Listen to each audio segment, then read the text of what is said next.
Sadiq Khan, the mayor of London, has made some powerful opponents. He doesn't know me, never met me, doesn't know what I'm all about. I think they're very rude statements, and frankly, tell him I will remember those statements. My message to Donald Trump and his team is that, your views of Islam are ignorant. He's the first Muslim mayor of a major Western capital and proud of it. This is how Sadiq Khan went from the son of Pakistani immigrants to a lawyer, lawmaker, and now the mayor of London. Khan's parents emigrated from Pakistan. His father was a bus driver, his mother a stay-at-home seamstress. The 10-strong Khan family squeezed into a 3-bedroom flat in South London. He wanted to be a dentist, but TV in the 1980s convinced him otherwise. Objection! LA law with its swagger and ill-fitting suits caught Khan's eye. He graduated in 1991 with a degree in law from North London University and joined a human rights firm. Khan worked a number of high-profile cases, often clashing with London's Metropolitan Police Force. But he had bigger political ambitions. This is what being a new MP is like, squatting on a bench in the absence of an office, dealing with letters from constituents. Reports are just coming in of an explosion here in London. And there's just explosions, and then it was just smoke everywhere. Everyone's just asking what's happened.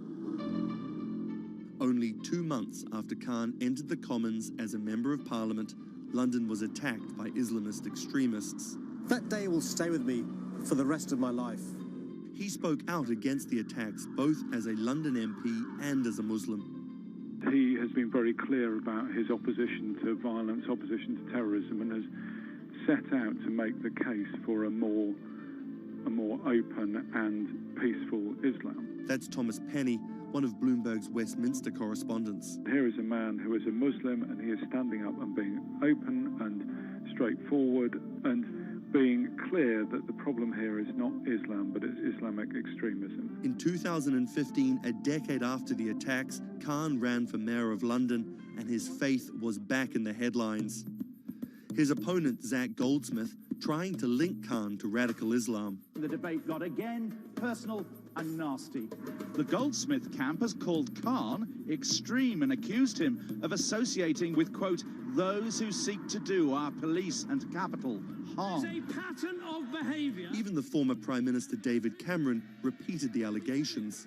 He shared a platform with Sajil Shahid, the man who trained the ringleader of the 7/7 attacks and accused the United States of bringing 9/11 on themselves.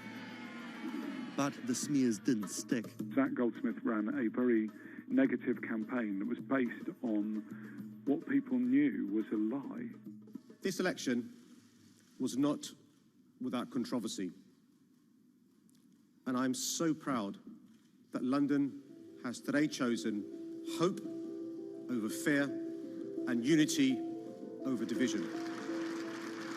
After taking the mayor's office with a comfortable majority, Khan has brought a business-like efficiency to the role, scrapping expensive vanity projects like the Garden Bridge and the new Routemaster buses, which cost £350,000 each.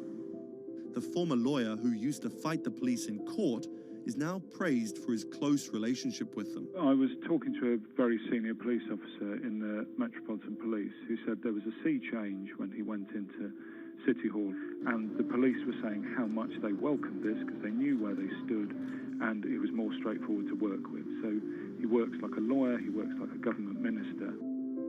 Khan's kept his faith at the fore. He's an outspoken voice for moderate Muslims across the world. Donald J. Trump is calling for a total and complete shutdown of Muslims entering the United States. Now, by giving the impression that Islam and the West are incompatible, you're playing into the hands of the extremists. The ongoing spat between Khan and US President Donald Trump escalated when Trump went after Khan, misquoting him on Twitter just hours after the terrorist attacks of June 3rd, 2017. Khan's now one of the most prominent Labour politicians in the UK. In fact, a recent poll of Londoners found Khan was more trusted to keep the country safe from terrorism than the Prime Minister or the Labour leader. His story of going from the son of an immigrant bus driver to the mayor of one of the greatest cities in the world plays well with Londoners. But can he appeal to the rest of the nation? Has Khan got his eye on the top job? And is the UK ready for a Muslim Prime Minister?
What does it take to change the world? A big army? A cure to a pandemic? A revolution? All of these take either a lot of people, thousands of hours, or massive amounts of space. But for Julian Assange, all he needs is one room, an internet connection, and the world will listen. Assange is located here, and more specifically, right here. And from that location, he's posted government secrets, classified documents, and leaked emails from some of the world's most powerful people. And in doing so, has been labeled a hero, a villain, a nihilist, and everything in between. This is how an Australian programmer sequestered in the Ecuadorian embassy in London became one of the most influential and notorious people in the world. Born in 1971 in Townsville, Australia, Assange has always been on the move. Living in over 30 homes by the time he was in his mid-teens, Assange, along with his mother and half-brother, finally settled down in Melbourne. His introduction to hacking started at 16 when he was given a Commodore 64, which he attached to a modem. He attended the University of Melbourne, where he studied programming, physics, and mathematics. He never graduated, but that doesn't mean he didn't get an education. By 1991, Assange hacked into the Pentagon, U.S. Navy, and other branches of the U.S. government. In 1996, he was caught by the Australian Federal Police and charged with over 30 counts of hacking and computer-related crimes. He didn't get any jail time, but he was fined $2,100. I think the first taste of what would come later was the hacking that he did as a young programmer, and that really sort of foreshadowed a healthy skepticism of the use and abuse of technology by governments. That's Vernon Silver. I'm a reporter for Bloomberg's investigations team. Assange's youth as a hacker laid the foundation for him to start WikiLeaks in 2006. But what is WikiLeaks? It's a website that posts unfiltered, usually classified documents. What separates it from every other media outlet is that they have no editorial hierarchy. With a publication like the New York Times, information comes in, they take that information, package it, then disseminate it for the public to see. WikiLeaks, however, cuts out the middleman. WikiLeaks gathers information, most of it given to them anonymously. So what they're doing is really very simple. They get the information in one end from who gives it to them and out the other with sometimes minimal interference. Julian Assange is the leader of that, the mastermind, the creator, and really, because he thinks of it as a journalistic enterprise, the editor-in-chief. But every story starts with a source, and Assange has some unconventional sources. Julian Assange does not hack as far as we know. He is the recipient of people who are either insiders who give him secret documents or hack emails from a foreign power. That's Eli Lake. I am a columnist for Bloomberg. And there was no source bigger for Assange than Chelsea Manning. He used to be known as U.S. soldier Bradley Manning. In 2010, Manning provided Assange and WikiLeaks with hundreds of thousands of leaked government documents. WikiLeaks quietly began releasing the documents in February of 2010, then made big headlines in April by posting what is now known as the collateral murder video. Come on, fire! It was a vivid, graphic video. It changed the debate on the Iraq War, and importantly, it put WikiLeaks on the map when they put it online, and they couldn't be ignored at that point. And those leaks were just the beginning. They went on to post more than 90,000 leaked documents known as the Afghan war logs, 390,000 documents known as the Iraq war logs, and 250,000 private messages between diplomats called cables in what is now known as Cablegate. These leaks were met with very real ethical questions. The problem with publishing those cables was that a number of confidential sources for U.S. diplomats who faced real danger when their names were exposed. Then Secretary of State Hillary Clinton drove the point home that every country, including the United States, must be able to have candid conversations about the people and nations with whom they deal. Shortly after Cablegate, the Swedish government issued an arrest warrant for Assange on allegations of rape and molestation. He claimed the allegations were fabricated to get him extradited to the United States, a claim the U.S. government denied. Either way, Assange's next move was to seek refuge in the Ecuadorian embassy, which really was the beginning of the new chapter in his life and what we're dealing with now, which is him being stuck in London. What was supposed to be an office in an embassy is now Assange's self-imposed prison to this very day. But that doesn't mean he's slowed down. Since being trapped in the embassy, WikiLeaks has released files about Guantanamo Bay prisoners, Syrian political figures, and the draft to the Trans-Pacific Partnership. And then came the 2016 U.S. election. Thousands of leaked emails showed Democratic Party officials possibly plotting against Bernie Sanders in his race against Hillary Clinton. Over the course of 68 days, WikiLeaks released 20,000 confidential Democratic National Committee emails. In terms of the presidential race, if you look right here, when Assange released the first batch of emails, Trump actually takes his first lead against Clinton. I think we've had enough of the Clintons, in all fairness. Once WikiLeaks started exposing secrets of the Democratic Party, Julian Assange became a hero to many on the right. Public opinion kind of flip-flopped. WikiLeaks. From the emails, we now know Hillary Clinton's campaign manager makes risotto, and also how the DNC squashed Bernie Sanders' campaign. One thing we don't know is who gave Assange the stolen emails in the first place. Many leading Democrats say they suspect it was the Russians. They released an analysis from a private cybersecurity firm that had said it was the Russians. But Assange claims our source is not the Russian government, and it is not a state party. So this is where we stand today. The public still doesn't know who provided the emails to WikiLeaks. Meanwhile, Assange is still running WikiLeaks and still releasing documents. In March 2017, he started publishing documents from the CIA's Center for Cyber Intelligence called Vault 7. The CIA, the agency charged with finding and keeping our top secrets, can't keep its own secrets. As long as Assange has a connection to the world, no government secret will be too far from exposure. Julian Assange is still in the embassy. Maybe he'll leave, maybe he won't. Kind of regardless, his work has been done. He's changed the way people think about their governments, about their own secrets, about their own hackability, and really the world has changed because of him.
When it debuted, the 4G wireless we have today allowed people for the first time to hit the road and explore unknown places with only a smartphone for directions. When 5G arrives, it could enable driverless cars to take us there as well. 5G stands for 5th generation mobile networks or wireless systems. It's insanely fast and can accommodate a lot more connected devices. But the reason it's being called revolutionary is because 5G will allow connected devices to speak to each other as well as people. Right now we're living in a world where really it's a one-way experience. That's Bloomberg tech reporter Ian King. The network talks to your phone, you look at your phone and access data, then you send something back to the network. What we're being told about 5G is that really for the first time we're going to see machines communicating with each other over mobile networks in a meaningful way. 5G could end up being 100 times faster than what we have now, with speeds that could reach 20 gigabits per second. In plain English, that means downloading a full-length HD movie in seconds. 5G will also increase total bandwidth, which we will need in order to accommodate the growing Internet of Things. We're talking about the class of devices like internet-connected refrigerators, thermostats, dog collars, but 5G will enable many, many more. Things like your utility network, factories, where machines are just sat there not connected at all. Suddenly they're all going to be connected. Suddenly we're going to be able to have real-time monitoring. Other things like cars, like utility poles, like your light, the light poles. But perhaps the biggest advance will be a huge reduction in communication lag time, known as latency. A network of driverless cars will need the speed of 5G to ping each other multiple times per second to avoid collisions. Near instantaneous data transfers could allow doctors to perform surgery remotely with a robotic scalpel. So how will all this work? First, you need to improve network density. And that's just a fancy word for saying you put more towers out there. What we're being told is that's not actually the case with 5G. The idea is 5G will not only use the existing mobile spectrum, but also tap into higher frequencies called millimeter waves. Millimeter waves can carry more data, but only travel short distances. This may mean you'll see a lot more of these base stations around town. And the new towers may have as many as 100 antenna ports, compared to about a dozen on 4G cell towers. So when will we get 5G? Getting 5G ready is expected to cost providers $275 billion over 7 years in the US alone. Look for the first 5G service to pop up in big cities sometime in 2019.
People think of Vladimir Putin, they think of capital P, power. And that's exactly the impression he creates. Whether it's physical power, firing different weapons, riding in various James Bond-esque modes of transportation, or tossing hapless opponents in judo. Or political power, ruling his own country with an iron fist, crushing his political opposition, or, most recently, being accused of meddling in foreign elections for his own benefit. This is how Vladimir Putin went from a poor, tough kid in Leningrad to a KGB spy to the very symbol of modern Russia. Vladimir Vladimirovich Putin was born in 1952 in Leningrad, which is now St. Petersburg. His father was a factory foreman and his mother a homemaker. It is widely said that Putin's public-facing tough guy persona can be traced back to him getting into fights when he was younger, which paved the way for him to take up judo. After getting a law degree from Leningrad State University, Putin joined the KGB Foreign Intelligence Service. He spent 16 years in the KGB. When Putin returned to Russia, he began his political career. He went to work for Anatoly Sobchak, who was then the mayor of St. Petersburg. That's Leonid Brzezinski. I'm a columnist at Bloomberg View. Putin thrived in Sobchak's administration because he was sort of considered pretty efficient city official at that time. He was very loyal to Sobchak. So loyal and efficient that he was noticed by Yeltsin's close circle. And those people soon brought Putin over to Moscow to work in Yeltsin's administration, where he quickly climbed the political ladder. Then, of course, he was promoted to Prime Minister of Russia. That's Dmitry Trenin. I am currently director of the Carnegie Moscow Center. Around this time, Yeltsin and the people around him, the so-called family, decided that Putin would become Yeltsin's successor. And then this happened.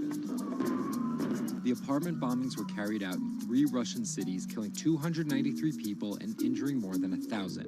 Putin immediately accused Chechen separatists for the bombings and followed it up with action. He was credited with having a very successful military campaign against the terrorists. And it worked. After that, he became an heir apparent in the eyes of the Russian people. 3 months later, Yeltsin resigned. And on his way out, a famous exchange. He was getting into the car in the Kremlin, and the last words that he addressed to Putin before getting into his car was, "Take good care of Russia." So Putin took over as president, and 3 months after that, won his first election. But just because Putin won the presidency, that didn't mean he had all the power. This is Michael McFall. I was U.S. ambassador from 2012 to 2014. In the 1990s, there was a fire sale of all the things worth owning in Russia, and certain people, the oligarchs, did better than others in that fire sale, sometimes called privatization, and those people tended to be well connected with the Yeltsin regime, and they weren't Putin's friends. But they probably miscalculated, thinking that they could easily find a way to influence him. It became impossible almost from the start. From that very moment, there was warfare between him and the oligarchs. That's when Putin gave the oligarchs a choice. Putin's way? Some of those people from the 90s managed to figure out a new way of dealing with Putin and have survived. Or prison. Others could not find common vision, and so they lost their assets. Khodorkovsky once was Russia's richest person, worth $15 billion, but he ran afoul of President Vladimir Putin and spent a decade in prison. With domestic power consolidated, Putin focused on restoring Russia's global influence. Putin is the guy who believes in the expansionist Russian state. Georgia and Ukraine and all the other Soviet republics that split off when the Soviet Union fell apart, he still believes that they're traditional Russian satellites. A lot of his strategy is about keeping them in the orbit. That Yeltsin line, take good care of Russia, that's how he understands it. And he used annexation and invasion, as well as oil, gas, and trade to keep former Soviet republics in Russia's orbit.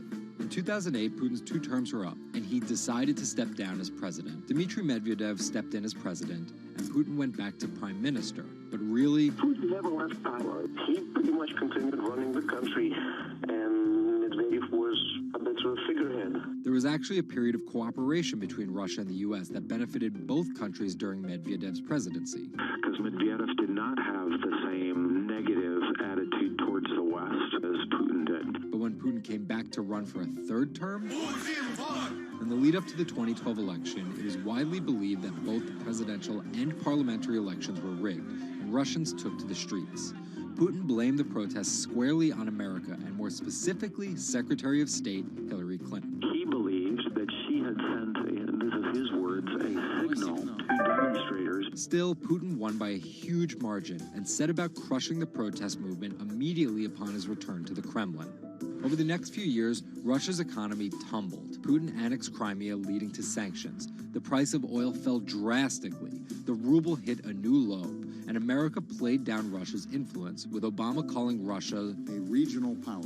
Despite all of that, Putin's approval rating remained sky high.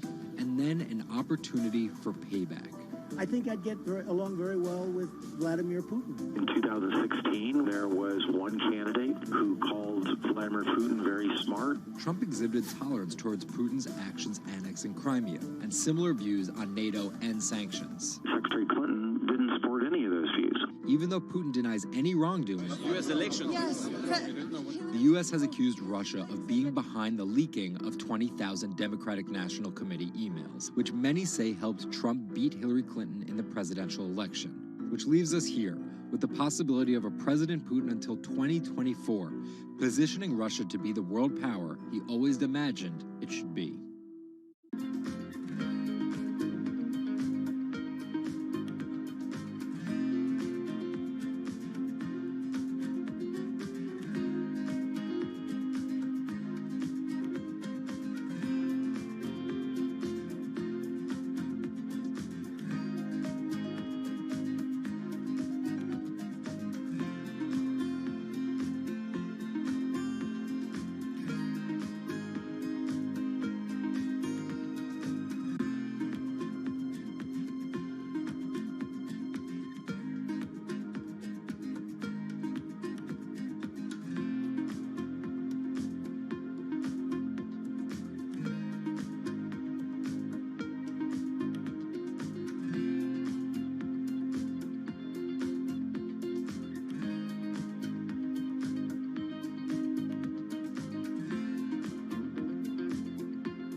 Jack Ma is Asia's richest man and most recognizable business tycoon. He's the chairman of Alibaba, China's e-commerce giant and one of the 10 largest companies in the world. Yet he still wants more. We know where we're going. We want to be the 5th largest economy. Big words from the man some call Asia's Jeff Bezos. He's confident, he's charismatic, and he's definitely not the average CEO.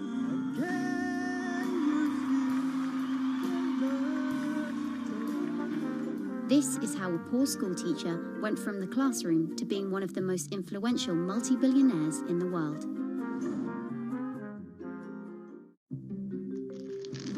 Ma was born in China's southeastern city Hangzhou in 1964.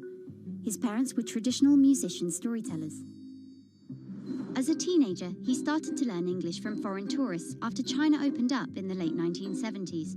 And then for 9 years, Jack Ma hung around outside the Hangzhou Hotel, which is now called the Shangri-La. He would get up at 5 a.m. to talk to travelers. That's Bloomberg technology reporter Lulu Chen. And I cover China Internet for Bloomberg. Ma failed China's National University entrance exam twice before being admitted to local teachers' college. He graduated in 1988. He applied for 30 jobs and got rejected, including from the fast food giant KFC. When KFC came to China, come to us say, 24 people went for the job. 23 people accepted. I was the only one guy.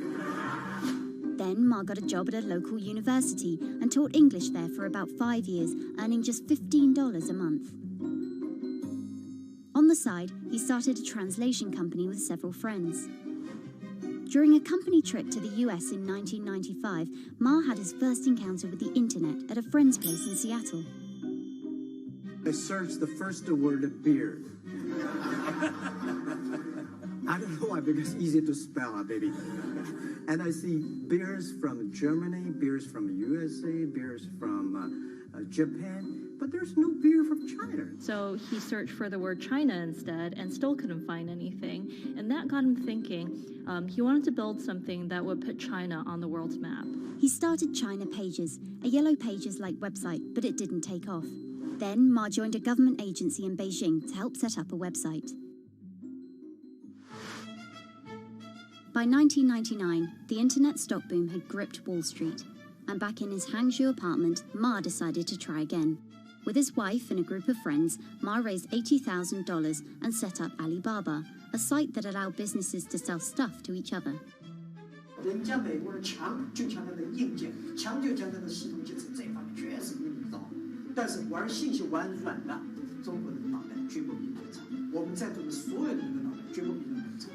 By 2000, Alibaba had raised $25 million from investors, including Goldman Sachs and SoftBank. He had no business plan and zero revenue, but his eyes was very strong eyes. In 2003, Alibaba started Taobao, a platform for individual sellers to trade with each other, and publicly declared war against eBay, who had started to make a foray into China. Jack Ma has this famous saying that Alibaba is a crocodile in the Yangtze River, whereas eBay is a shark in the ocean. And if they fight eBay in the ocean, then they'll lose. But if they fight them in the Yangtze River, then they have a home base advantage. In 2007, just 1 year after it forced eBay out of China, Alibaba debuted its business-facing division on the Hong Kong Stock Exchange. But it delisted 5 years later as its performance sagged. But in 2014, Alibaba raised $25 billion in the world's biggest IPO in New York.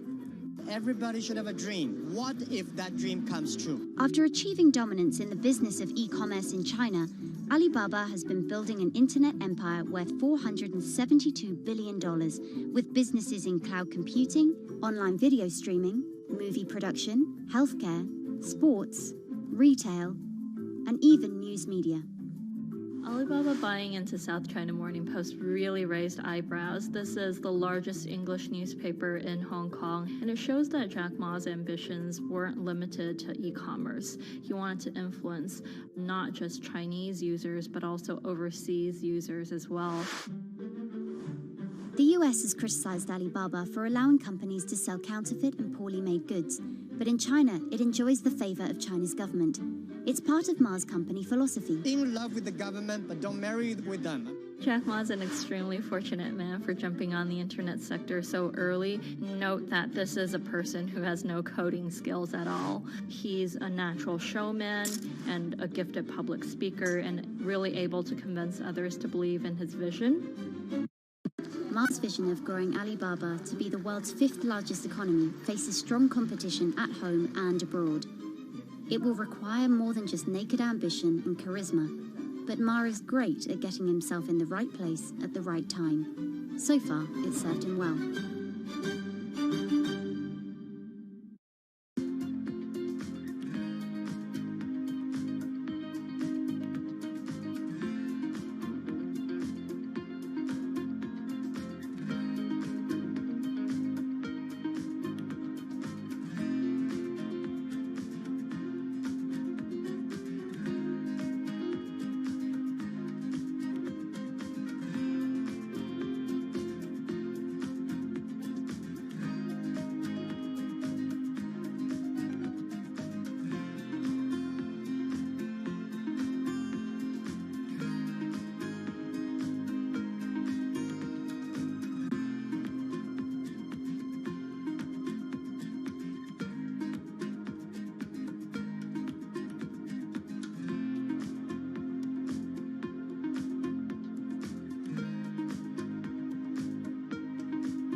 Peter Thiel is a walking contradiction.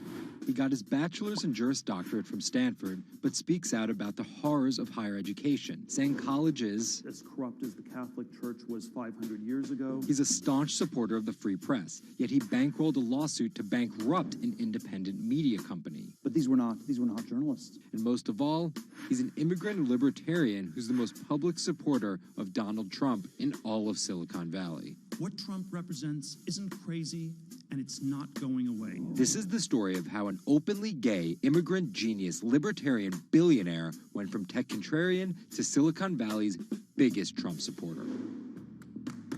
Peter Thiel was born on October 11, 1967 in Frankfurt, West Germany, to Suzanne and Klaus Thiel. Peter's family emigrated to Cleveland, Ohio when he was 1. An Ayn Rand devotee during his youth, Thiel attended Stanford University majoring in philosophy. His Stanford experience shaped a really big part of who he decided to surround himself with. That's Lizette Chapman. And I cover technology and venture capital here at Bloomberg. He and his Stanford friends made their first big splash in tech with PayPal. After selling to eBay for $1.5 billion, they would become known as the PayPal Mafia for each incredible success after PayPal. For Thiel, that began with an early, modest $500,000 investment in Facebook. And in VC speak, early means big risk, but also big reward. He turned that initial $500,000 investment into more than $1 billion in cash. But Thiel was just getting started with Facebook, and he went on to make a whole bunch of wildly successful investments. From SpaceX to Airbnb to one of the largest, most powerful companies in the United States, if not the world, and of course that's Palantir. The incredibly controversial secretive data mining startup he founded with his colleagues from PayPal. It connects data silos and then allows non-technical people to search that information for patterns. Data like financial information, feeds from video cameras, biometric details, passport information, flight manifest. Palantir doesn't talk much about how they collect this data, who has access to it, or what they do with it. But they have contracts with the Department of Homeland Security and the CIA and the Department of Justice and the Securities and Exchange Commission and several other federal agencies. It's the richest company you've never heard of, valued at $20 billion. But there are plenty of obscenely wealthy people in Silicon Valley. What makes him different... He's a complex ball of multiple contradictions. Take college, for example. Even though college was extremely important for Thiel, there's something called the Thiel Fellowship. In exchange for dropping out and a promise not to pursue college, Thiel would give them $100,000 each. You basically tell people that if you get a diploma, you're saved. Otherwise you go to hell. You go to Yale or you go to jail. Also, his relationship with the press. Here's another contradiction. He's donated to free press initiatives, including the Committee to Protect Journalists. But he also secretly spent tens of millions of dollars bankrolling a lawsuit filed by Hulk Hogan over the publication of a sex tape and bankrupting the independently run Gawker Media. Why did he do this? Because in 2007, one of Gawker Media's blogs, Valuag, outed him as gay. And with the lawsuit, he found an opportunity to get back at them by funding the lawsuit that Hulk Hogan was able to bring then, but he wouldn't have been able to do that without Thiel's money. And finally, Thiel's biggest contradiction, his endorsement of Donald Trump. When he was asked about his support for Trump, he was surprised at the outrage that came with it from many of his colleagues in Silicon Valley. He didn't want more of the establishment. No matter how crazy this election seems, it is less crazy than the condition of our country. After briefly supporting Carly Fiorina in the primaries, Thiel pivoted to Trump, donating $1.25 million to Trump and his associated super PACs in October 2016. And he didn't just help Trump financially. He gave a full-throated keynote speech supporting Trump at the Republican National Convention. I'm not a politician, but neither is Donald Trump. He is a builder, and it's time to rebuild America. And when Trump was finally elected, Thiel was given the reins to an enormous amount of power. And I want to thank you, man. You have a very special guy. He was named the transitional advisor. And in that role, he did a lot of interviewing and a lot of vetting to fill hundreds of cabinet positions and different jobs within the administration. But it turns out Thiel's support isn't unconditional. Talking to people who spend time with him, I have also heard that he is no longer a great supporter of Trump. It was reported that Thiel was unhappy with the direction of Trump's presidency. Ever since, he's been mum, making no public appearances, no statements, and staying out of the spotlight altogether. Although there have been suggestions that Trump could tap Thiel for a top intelligence post or ambassadorship, there's no indication he'd accept. He's described his relationship with politics as schizophrenic. He gets really involved, and then he runs away as fast as possible. Whether Thiel takes a new position or simply continues as a board director at Facebook and Palantir, at just 50 years old, he's primed to wield some serious influence in technology and politics for decades to come.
Two 2016 was again the hottest year on record, and the previous 17 years have seen our 16 most scorching.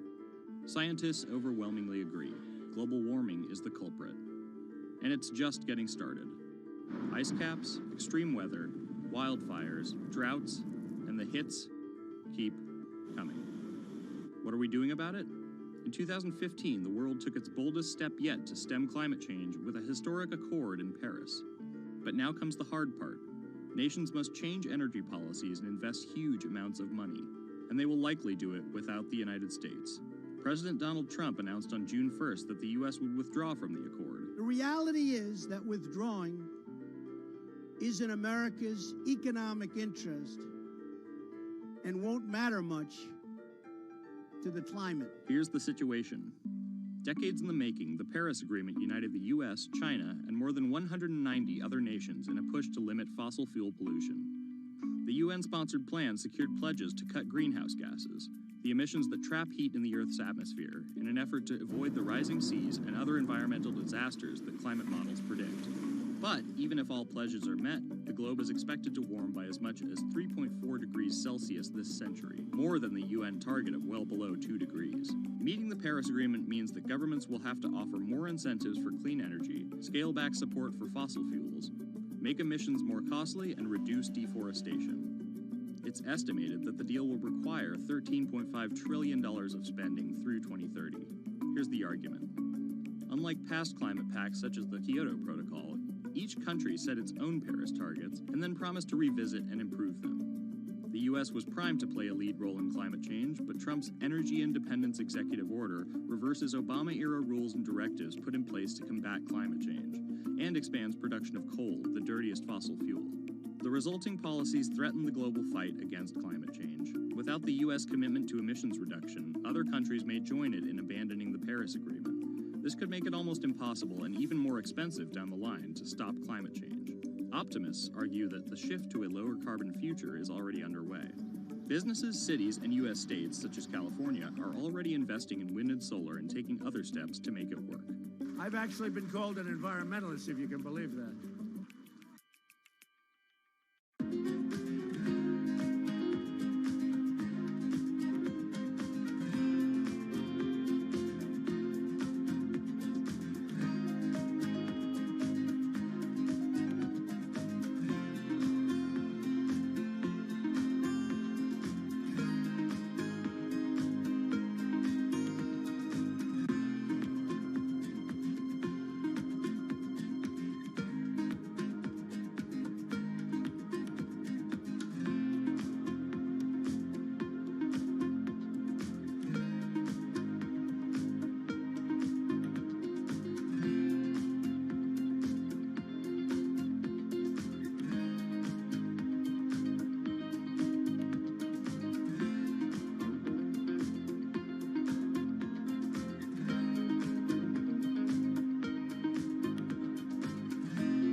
There's an inherent attraction to light and being human.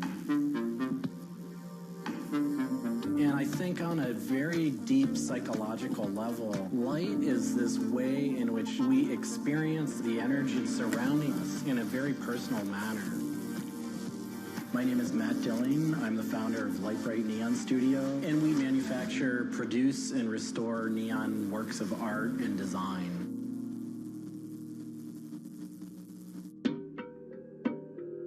origins of the creative content of a lot of the work at Lightbright comes from a variety of sources. Sometimes people come with a napkin sketch. Some people come with an Adobe Illustrator file. And we have a whole design team who then we kind of work together to help create layouts of what it might look like. And scale it up and create a paper template using a pen plotter. And that paper template actually becomes our guide for what we're going to bend the neon to. We take from the office into the glass shop. We pick out the right size tubing with the right color for the right size project. From there, we heat up the glass tubing. The torches heat the glass well in excess of 1,000 degrees in order for it to get into its molten state. We heat up and bend the glass tubing to match the template. One of our chandeliers has over 100 different bends in it. So each one of those bends has to be marked for a heated up bend. We also have to allow the glass to cool between the bends so that the next area can be worked on and heated up in its own unique fashion. It turns into spaghetti, and then we have to make sure that that spaghetti lines back up and cools to the template. We use a blow hose to connect our mouth to the tube, create a volume that's closed, and we can control the pressure in there with our mouth. There's just a variety of challenges that come up inherently in working with glass. Glass can crack due to stress, and sometimes you'll just have a batch that all it wants to do when it gets near a torch is crack.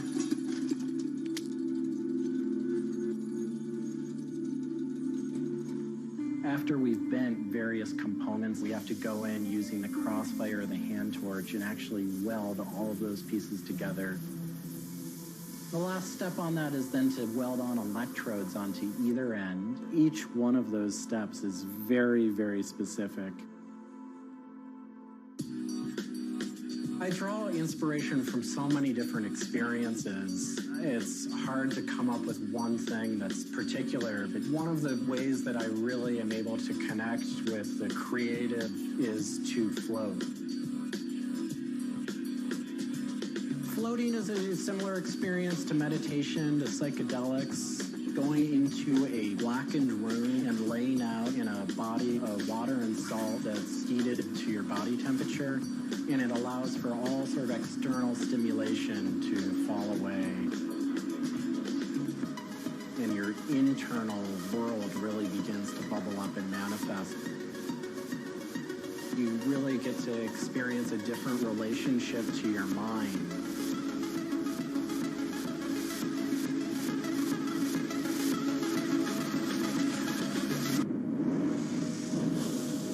I think I work with neon because I can't not work with it. It's so challenging and so rewarding. And those things are so intertwined that there's no way of separating it out. I learn so much and continue to learn so much by working with it. I find so much inspiration in working with it, and I just continue to experience new and different things through the medium. It's that close to me at this point.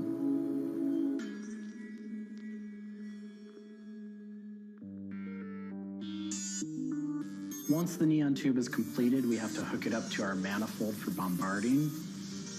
The manifold is opened, a vacuum is drawn. We check the tube for leaks with our Tesla coil.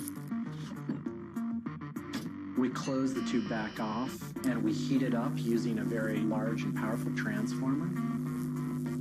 As the tube is heated up, it releases anything that's not inert inside the tube, and we evacuate that out. We introduce the gas into it, and we seal the tube off, sealing into that tube whatever gas we introduced into it. I think my favorite part of making a neon light is when I see it lit up for the first time. Different gases, when electrified, emit different wavelengths of light. Neon gas is this very bright orange, fiery red color. Argon gas creates a very intense blue, but that light output that is produced can then be expressed in a different wavelength by coating the inside of the tubes with a phosphor coating that takes that one wavelength of light and emits a different wavelength.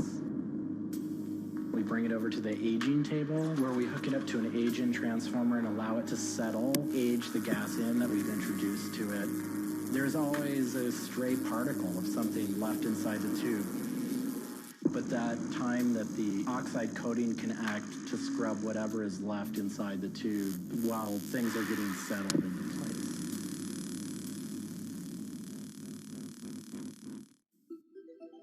Once the tubes are aged in, we move on to our process of assembling two halves of the fixture together in a jig, gluing up the center of the fixture to its spindle.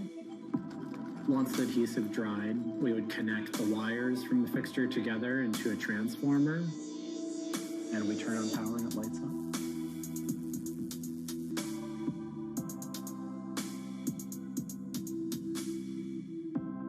Part of what we love about what we do here is that we try and put out into the world the kind of things that we'd like to see. I still am surprised when it lights up. I'm still excited when I get to see it illuminated.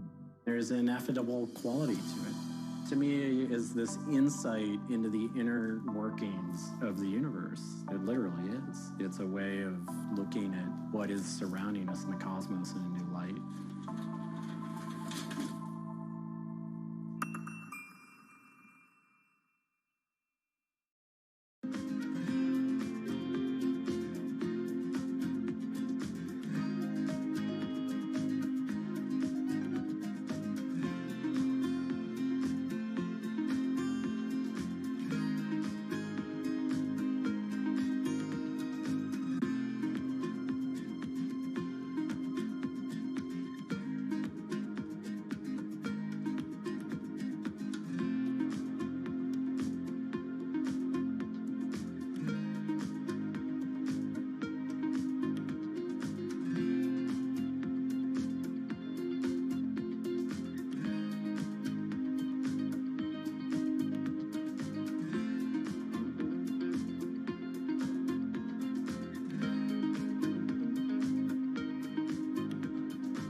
It's a bit like an addiction.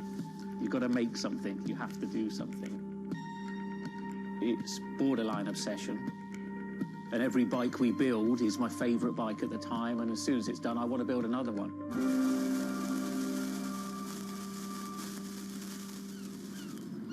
defend cycles is something I've been thinking about ever since I started cycling in my late teens.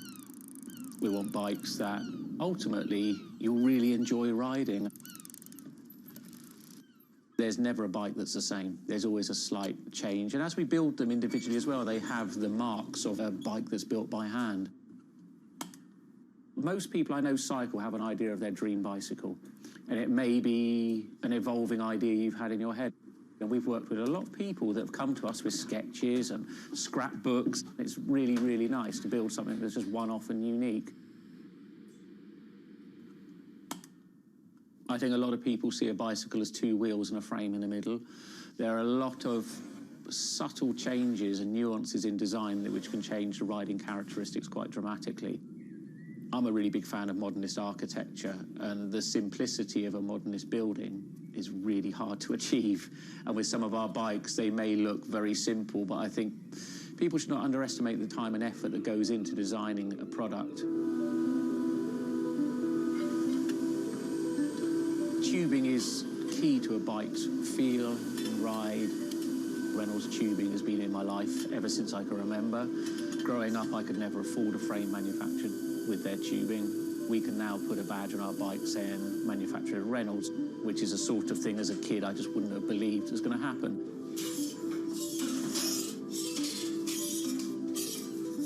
Every part of the bike has a specific tube. It's not universal. The first thing we do is get the tubes out, check they're correct, check the wall thicknesses, sand the edges, make sure it's all really clean, because if it's not clean, the tubes won't join together correctly. We build in steel because I still believe it's one of the best materials to use. It's been used in bikes since the late 1800s, and they're still using it now for a very good reason. It's the flexibility that we can replace the tube, repaint the bike, and you wouldn't know it's damaged. I just like working with it. It's very sculptural. This isn't sort of aerospace precision engineering. It's a steel rule and a marker. So when we're cutting the tubes, it's within a mil or two. But what we're trying to do is take the best from bicycle building in the past and add a little bit of modern flair to it.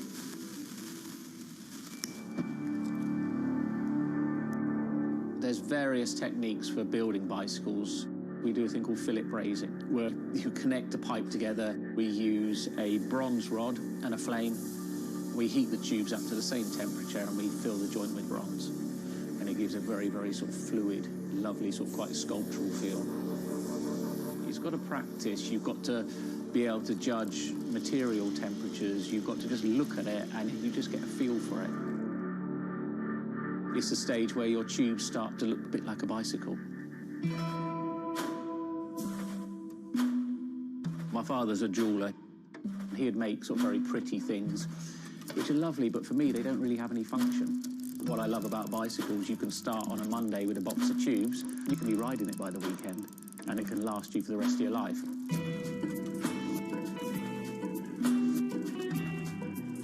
Outside of the frame and forks, the other most important part is the wheels and tyres. When you build the wheels, you have to lace them, so there's little holes going all the way around the rim. You poke the spoke through. We do build all our wheels by hand here because a machine can't get 30 years worth of wheel building experience. Colour is very, very personal. With any of our bikes, you can have them painted whatever colour you want. We've matched one to a teapot, so we can get that scanned and we can match that, or someone's favourite item of clothing. I like to let the bike sit for 4 or 5 days minimum, just so the paint can have time to cure a little bit, and then we assemble it. We get out all the new components, and it's a case of putting them together. Some bikes you can assemble in 3 hours, some will take 3 days. And we've built bikes that cost in the £10,000 plus mark. Some people, they're saving up, and this is their bike, and they're going to own it for the rest of their lives. So we just want to make sure they get the right thing.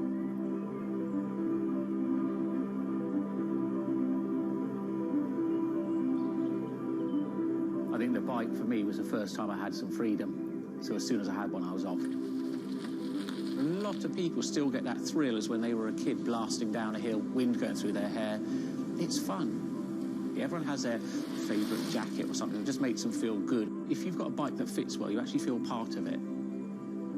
Building bicycles as a creative outlet is fantastic. It's not something you do because you're going to get a big paycheck at the end of the day. You do it something you have a passion for it.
If you ever saw a wooden surfboard, it was probably hanging in somebody's house or underneath the deck. But kind of in the last 10 or 15 years, wood has made a big comeback. They surf wonderfully. It's beautiful and it feels great to be on one of them.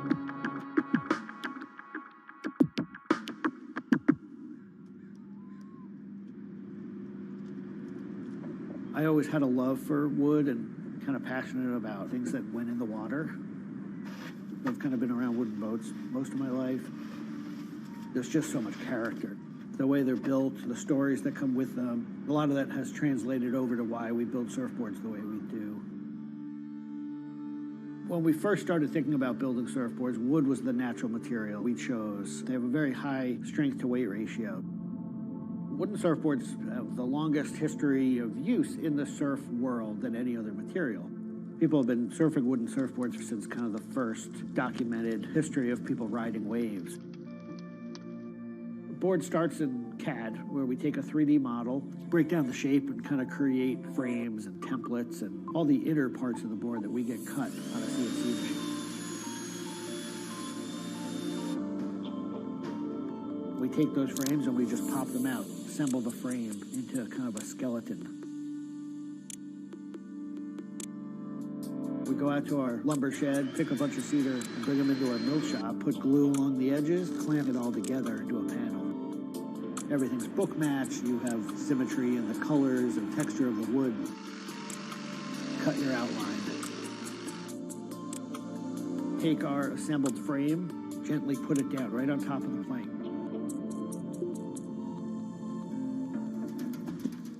Once that foundation is started, you're basically building up the three-dimensional shape, the outside part of the board, using lots of strips that kind of interlock and fit together. Every piece of wood is going to be different, and it's all going to react differently. There are frustrations with it, but I think that's one of the things that keeps it challenging. You learn to read the kind of what the grain lines are doing and what the color of the wood is telling you.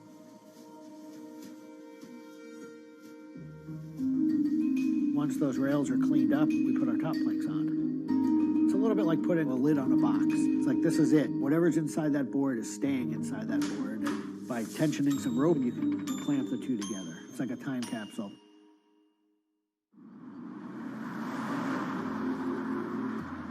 What makes our boards unique are they are built right here in York. They're built using material that grows right here in the state of Maine. They're built 100% by hand by local craftspeople and surfers. There is a lot of time that goes into these boards, between 40 and 60 hours start to finish.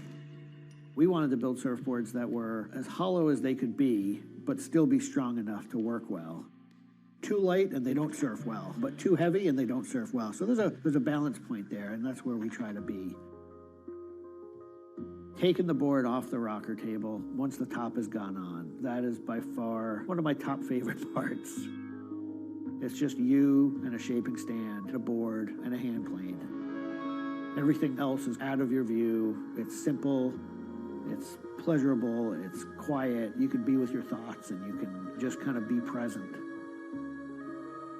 There's something about taking a nice sharp edge tool to a beautiful piece of wood and feeling the curls coming off and knowing that every pass that you're making, you're kind of getting it closer and closer to what you have in mind.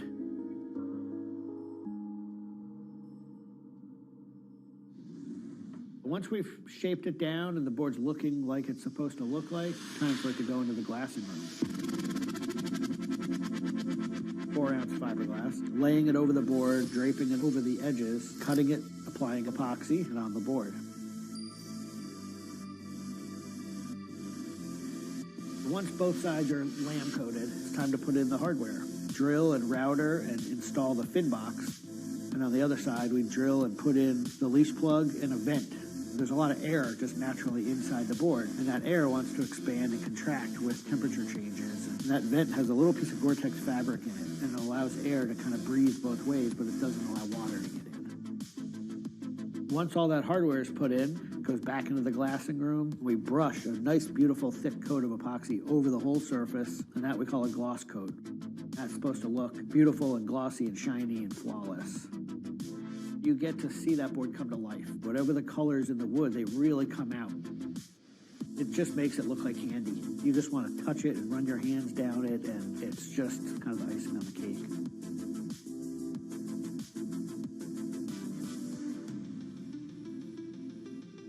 Once everything is hard, we put it into what we call the oven, get that epoxy to cure, really kind of bake it, and just get it to harden. Put in the fin, screw in the vent, and ship it out. We just love the idea of building something that's sustainable and long-lasting and made by hand. Kind of gives you a deeper connection to the product over something you might buy on a shelf.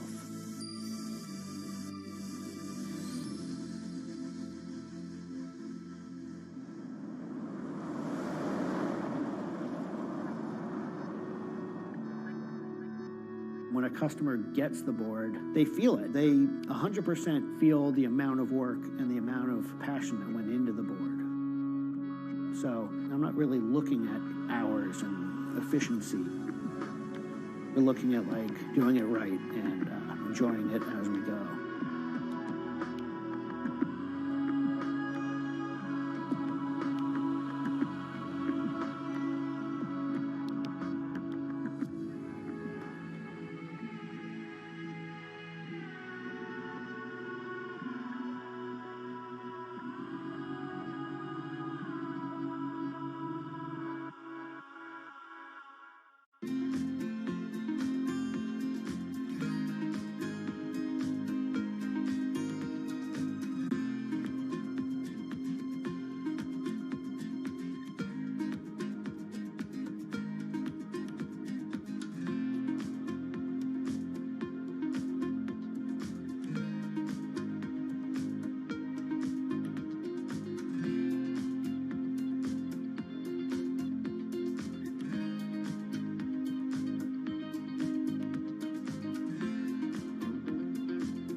Ma Baoli, better known as Gang La, is one of the 4 Grand Marshals leading New York's Pride Parade this year.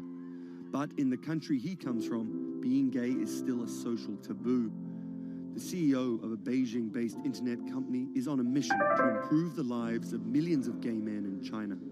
对于每一个 LGBT 人群来说，即使这个国家不允许你跟同性爱人结婚，但是你仍然要勇敢地去选择你自己的生活，你仍然应该拥有幸福生活的权利。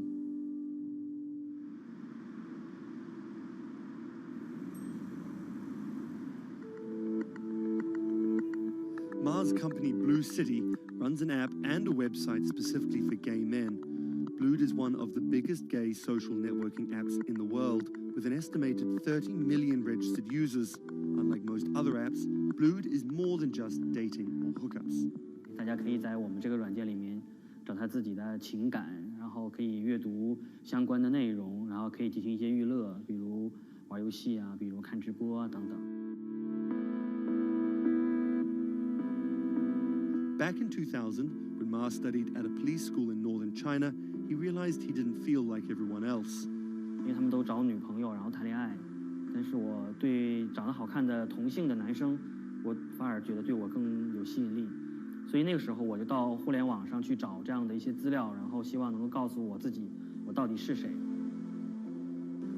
互联网上所有的信息都是负面的，都是错的，就是说同性恋要电击疗法，要被治疗，然后要吃药等等。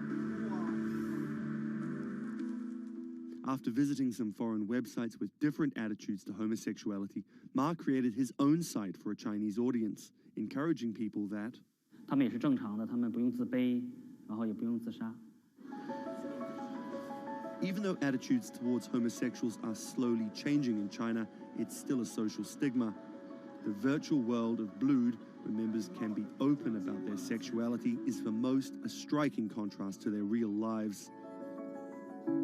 This is live streaming, a function added to Blued in late 2015, right as the internet craze was starting to take off in China.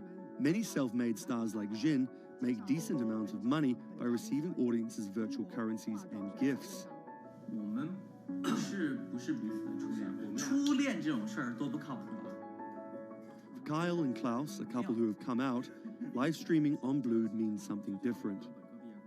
其实我经常会收到很多粉丝的一些互动的留言，就是类似就是说你们让我们看到了同志情侣之间的一些希望啊，我看到这样的留言我是很欣慰。The government's rules for acceptable content online may shift quickly in China, with LGBT material in a grey area. Many companies feel the chill of the recent internet crackdown, but Blue City still runs as usual. Ma has won the Chinese government's trust by helping with HIV prevention among gay men. A third of the company's staff are dedicated to screening pornographic and politically sensitive content. 我不太多的愿意去对抗，我更多的愿意去对话，去改变他们的想法。我觉得这个可能在中国来说是更有效的。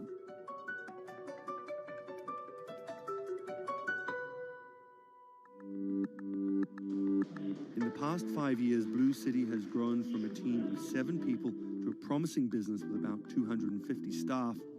Ma said the company earned over $15 million last year, mainly through advertising and selling virtual currencies to live streaming audiences. Now the company is expanding overseas. 我希望吧，通过我们的努力，Blue能够成为全球第一家在美国纳斯达克或者是纽交所上市的这样的同质互联网公司。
This is Rich Chiga.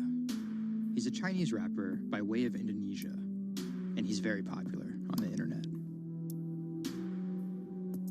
This is Joji. He's a Japanese-Australian singer, and he's also very popular on the internet. Plus, Joji invented the Harlem Shake meme. Let me say that again. This guy, Joji, in the blood bathtub, invented the Harlem Shake meme. But we'll come back to that. So Rich and Joji are both signed to 88 Rising, an entertainment company hoping to build a lasting global brand that will outlive singular moments of virality. They primarily create content combining Asian culture and hip-hop, a formula that apparently pleases the internet gods greatly. They've only been around for 18 months, but they're already putting up major label numbers. I think that we have an unprecedented collective of talent, a group of like predominantly Asian artists, you know, really like making waves globally, which from an independent point of view as well. 88's founder, Sean Miyashiro, cut his teeth launching Vice's electronic music channel, Thump.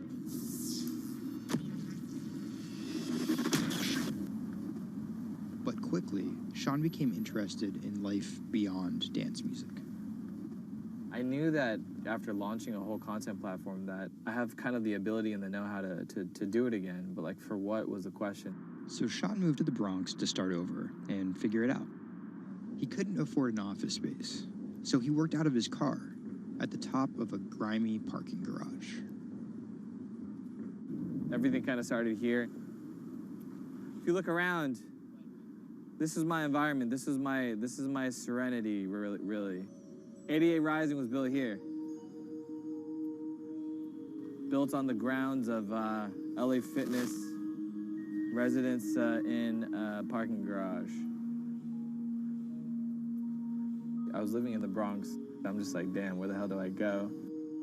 So I just come up here and I like, you know, I just kind of figure things out every single day. Being like, okay, what the hell is this thing? Coming here was kind of like my own kind of private office, basically. Like, to be honest, I would even go to the bathroom here. I would like take pisses here, you know what I mean? Like, it was, you know, it's just too far to go back down there. When I need Wi-Fi, I'd spend a good part of the day at Dunkin' Donuts. Hi, how are you? Can I get a chicken snack wrap? Before 88 Rising officially launched, Sean caught a surprise break in the form of a Twitter friendship with a funny 16-year-old kid from Indonesia named Brian, who taught himself English by watching Rubik's Cube tutorial videos on YouTube. Seriously, that's true. I thought his Twitter was genius, from the future, just crazy. And like just the shit that he was saying, like the memes he was making. But I didn't know that he rapped or anything like that. I really didn't. And he came up with that stick like 2 weeks later. 12 in the morning, pop shells for a living and baby gon' smell blood trail every minute road. Dat Stick was Brian's first ever attempt at making a rap song, and it immediately went viral. Everything was great about it. But the one thing that I noticed is the song was hard as hell. Just like everything about it, man. Just like, it was menacing, bro. Soon after the video dropped, Brian signed with 88 Rising. I'll FaceTime with Rich. Sorry for calling you Rich Chiga on my phone, Rich. Brian, he gets like super pissed off that he's saved in my phone as Rich Chiga. He's like, dude, am I not a human to you? What's good, bro? What's good, brother? How you doing? Doing great. I did the sound check. How was it? It was tight. So, Brian could definitely rap, but some viewers understandably took offense at a Chinese kid satirizing rap cliches and calling himself Rich Chiga.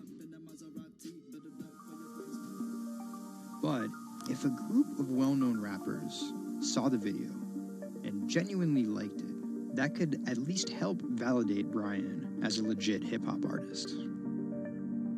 Plus, it could be really funny. It was just kind of an idea that I just had on the spot. Everything that rappers say is better and funnier and smarter and wittier. You know, it's just more entertaining. We just edit it as tight as possible, put it up, and it really worked. Yo, this nigga got a pouch on and a Reebok pouch. This is the hardest nigga of all time. You said when you come for a trigger like me, that was dope. It's just lit, and I think people will take it as a joke at first, but it's like if he ran with that and kept doing more videos like that, it's just lit. You know, I'd never been to America before, and like all of a sudden, just like I see like all the rappers that I listen to just like reacting to my stuff, and I was like, what? How did this happen? The reaction video also went viral and even led to a remix of Dat Stick featuring Wu-Tang's Ghostface. I'll get on that track. You know what I'm saying? Yeah. Really, on the remix? Yeah. Oh, you know him? And yeah, the remix went viral too. Brian has since acknowledged the misstep in his name and claims he may change it. But for the time being, he's still Rich Chigga to his fans. An ever-growing global audience, hungry for more releases from emerging talent around the world. I didn't know that it was gonna be this impactful and this important to people, and I'm very thankful and blessed that it has. And every day now that I wake up, it's like it's just like a new mission every day. A major part of that mission involves Joji. Remember the bloody bath guy? He's a former YouTube personality in the middle of a career transition. The sound of this song, Will He, it's like a trap song that you can like slow dance to.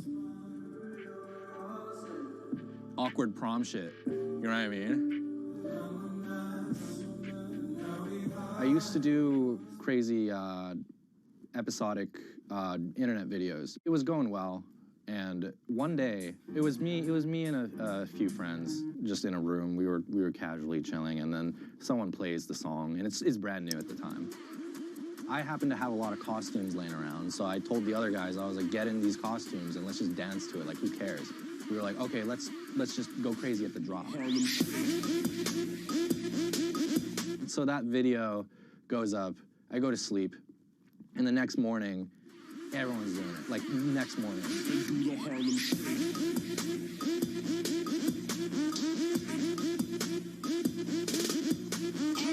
That taught me a lot about the internet, how people want to just be a part of something. And from that point on, something changed, and I was a little better at understanding demographics and people and what they want to see and what they want to hear.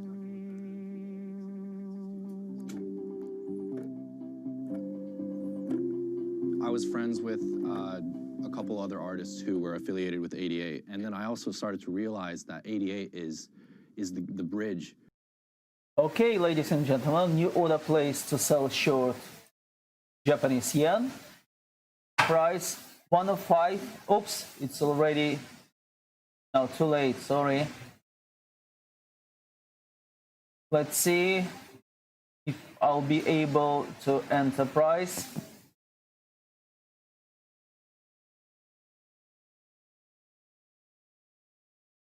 Okay, let's sell for offered price 105,631.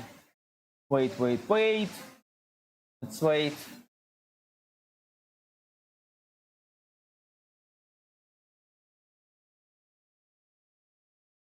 Order placed to sell short at 105,631.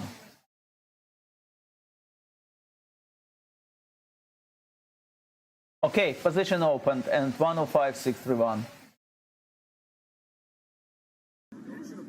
Tickets sold out in an hour. I came here, I'm first online. I was here at 1. Yeah, I was the third person online. So why'd you get here so early? Because I want to see Rich. I want to touch him. What do you guys think of Joji? He's That's my dad, son. You guys copped the new EP or like? Yeah. I woke up at 6 in the morning just to cop that shit. And then I listened to it, and that shit started making me cry. This is actually kind of exciting. Every time, this never gets old. Like, you live online and social media, but like, there's nothing like just being with the people.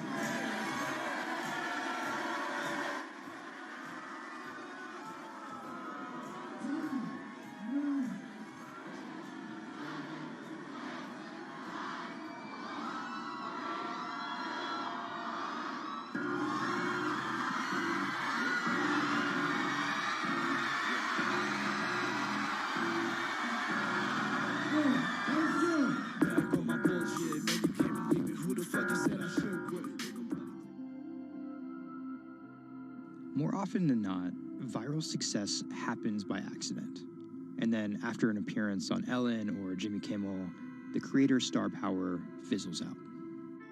But Idiot Rising has figured out how to turn potential gimmicks into brands with an actual following that keeps coming back for the next thing. Oh, shit!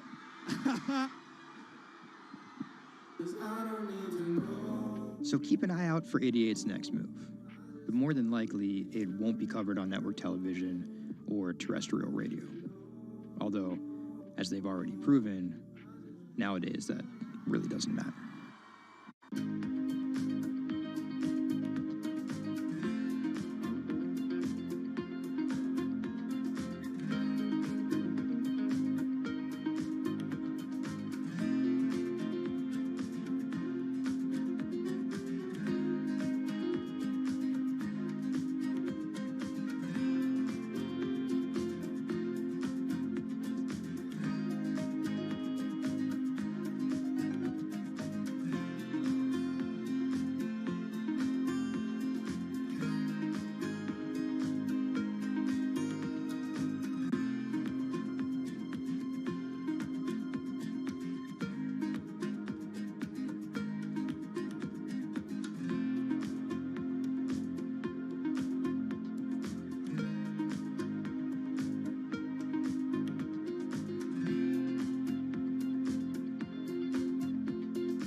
Online retailer Farfetch is betting it can shape the future. This is its concept store, showcasing the latest in retail tech. How do you capture all of that fantastic information that you gather in store with customers, touch and feel products? And we created a concept called the Connected Rail. And this is using a combination of RFID and ultrasound. The RFID signal recognizes the product, and the ultrasound recognizes the movement. Take the product off, and then you'll start to see your products appear. And essentially, it's like online browsing behavior. Whichever products you touch and pick up in the store are automatically sent to your app. This is effectively what you've created is your in-store wish list. In the middle, you'll see essentially a hologram of the product. What the customer sees, they control the experience on a touch device. What this allows the customer to do is take elements of products and then add their own style to it.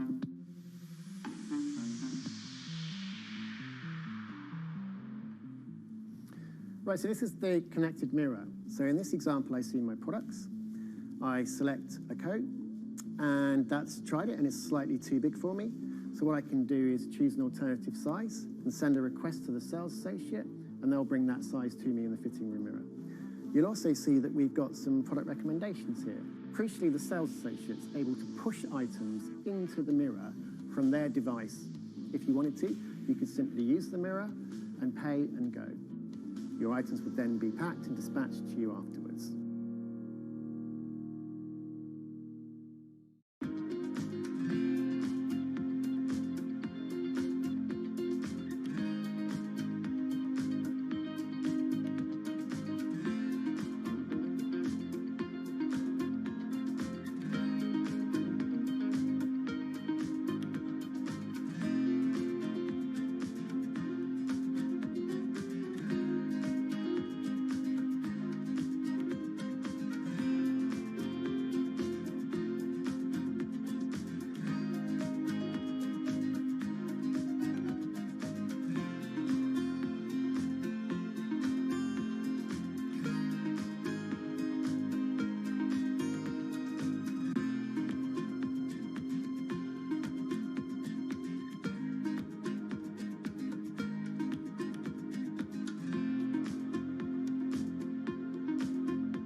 Do you want me to turn you so you're looking outwards?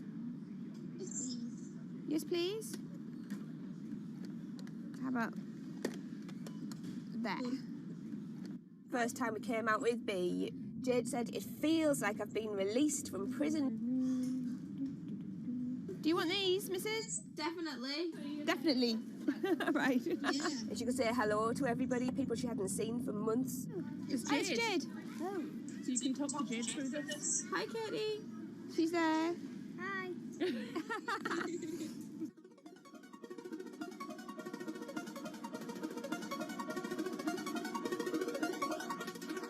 Every time anyone's seen her, they want to know why she's there. And it's kind of the opposite of when you're in a wheelchair and people see you and they kind of go, oh, should I look? I don't know what the right protocol is. When there's a tiny robot with its bright little eyes going around just looking happy everywhere, it really opens you up for conversation. You've got some friends here, look. Hiya! When I saw her for the first time, I remember thinking, this is going to change things. This is one of those points where if this was a book, this would be the cliffhanger.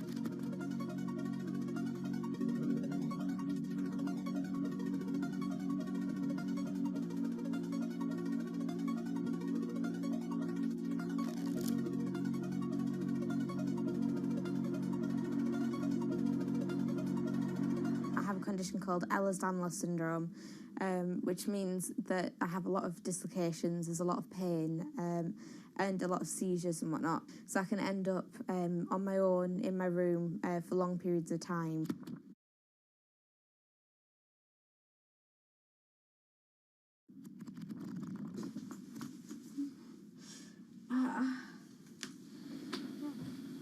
Yeah, my love.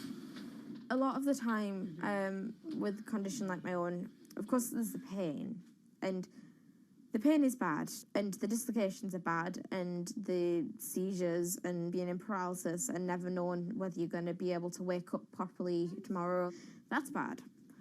But what's worse still is being able to count the number of people you see a day on one hand. Are you ready? Sure am, I'm just hoping the connection's going to stay. Yeah, me too. Alright, here we go.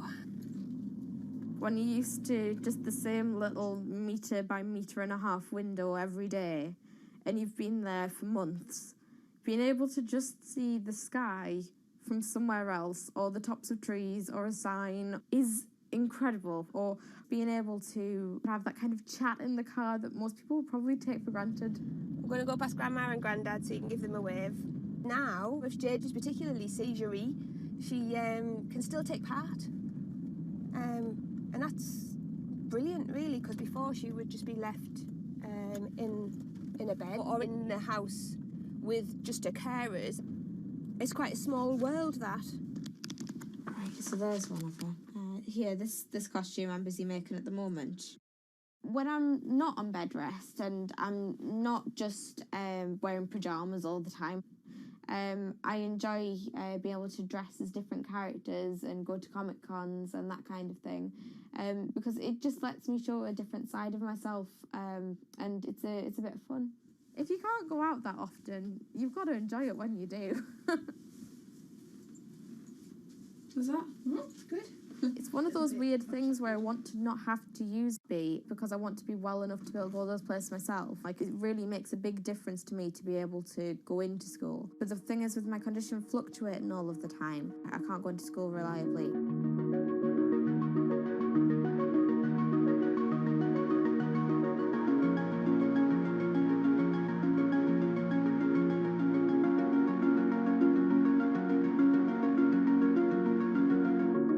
He's written out bigger on the board. Thank you.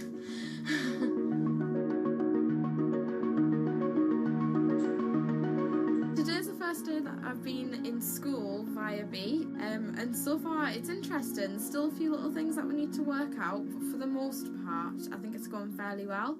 And it's brilliant because I can really tell the difference between today and yesterday. How yesterday I forced myself to go into school when I wasn't very well, and I was really tired afterwards and ended up having loads of seizures. Whereas today, I've been able to do all of the work. I've been able to keep a clear head and not be ill, which means I'm able to be more focused on my schoolwork. So there is my first step of working, is to simplify root 8. The algebra test is next week. Now I'm trying to make friendships which I'll be able to maintain with B. Before that, I end up letting people down quite often. B gives me hope, yeah. She's just always there. And if I can't do something, she can. And if I need sort of assistance to be able to make commitments, then she's there, and she means that I feel like a more valuable person because I'm more reliable.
it debuted, the 4G wireless we have today allowed people for the first time to hit the road and explore unknown places with only a smartphone for directions.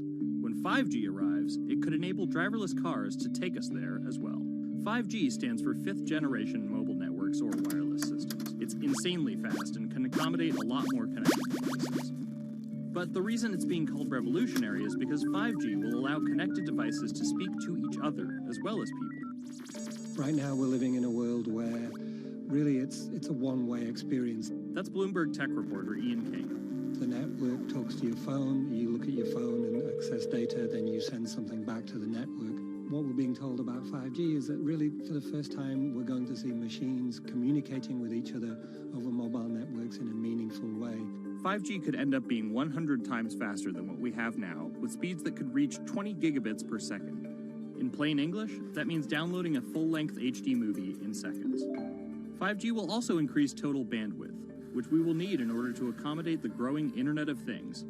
We're talking about the class of devices like internet-connected refrigerators, thermostats, dog collars, but 5G will enable many, many more. Things like your utility network, factories, where machines are just sat there not connected at all. Suddenly they're all going to be connected. Suddenly we're going to be able to have real-time monitoring. Other things like cars, like utility poles, like your light, the light poles. But perhaps the biggest advance will be a huge reduction in communication lag time, known as latency. A network of driverless cars will need the speed of 5G to ping each other multiple times per second to avoid collisions. Near instantaneous data transfers could allow doctors to perform surgery remotely with a robotic scalpel. So how will all this work? First, you need to improve network density. And that's just a fancy word for saying you put more towers out there. What we're being told is that's not actually the case with 5G. The idea is 5G will not only use the existing mobile spectrum, but also tap into higher frequencies called millimeter waves. Millimeter waves can carry more data, but only travel short distances. This may mean you'll see a lot more of these base stations around town. And the new towers may have as many as 100 antenna ports, compared to about a dozen on 4G cell towers. So when will we get 5G? Getting 5G ready is expected to cost providers $275 billion over 7 years in the US alone. Look for the first 5G service to pop up in big cities sometime in 2019.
The cubicle represents a tyranny. It confines your imagination, your thoughts, into a small physical area. Imagine pretty much every software engineer or finance person being able to, disconnect from their desk and look at holographic monitors on a beach and doing their work from there. That's not going to be science fiction. It's the modern office place. Silicon Valley is all about building the future. A startup called Meta thinks it's getting there first, thanks to a big bet that it's made on augmented reality. How are you? Good, thank you. Welcome to Meta. Thank you. Call it a 360-degree office where you can spatialize your thoughts as part of your workflow for education, architecture, design, engineering, etc. People often mix up augmented reality with virtual reality. VR totally blocks your ability to see or hear the real world. AR overlays holograms onto what you already see. Meta has tried to make its version of the workspace feel familiar. You grab the hologram instead of using a controller or a mouse, and your brain already knows how to do it. In other words, we've designed an operating system that humanity has always known how to use. So you can see this eyeball, which is, by the way, photorealistic. You can see my hand is occluding the eyeball, and now the eyeball is occluding my hand, right? You see those two circles? They get small, and then they turn into this glowing white ball, and then I can move my hand around supernaturally. I can do this with two hands and rotate the thing. I can stretch it. I can throw it back right into the shelving system, and that's all you have to learn to become a modern worker. And to prove this, the employees at Meta have started to get rid of their computer monitors, trading them in for Meta's augmented reality headsets. Mayron thinks that in less than a decade, we'll all be just wearing strips of glass that can project holograms.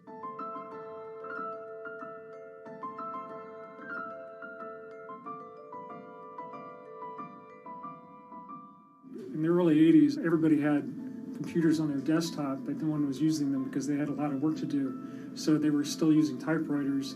And at some point, the CEO took all the typewriters away and everybody was forced to use their computers. So it's very exciting to see a new generation of technology, a new paradigm. I consider us like pioneers in the holographic wild. I'm pulling up my browser with my hands and sending out emails to colleagues and just kind of really acclimating to the new environment.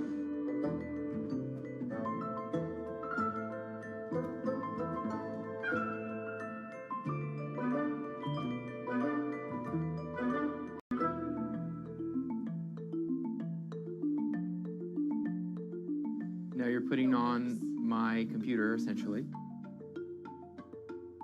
Our digital lives live on our phones. We have all of our pictures and notes and all these kinds of things. So, and why don't you write yourself a little sticky note? I like it. And go ahead and just take your fist right over the top of the sticky note and close your fist. And now... Oh, what? Meta's own transition to augmented reality has run into plenty of unexpected problems. And it's still going to be a while before you'll start to see these devices in your office. But I think it's a future worth waiting for. If we could see these holograms between us, we will have been able to share our work with one another more naturally, more efficiently, and more productively than ever before. Humanity will have evolved slightly.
This is Hatsune Miku, Japan's sensational virtual pop star.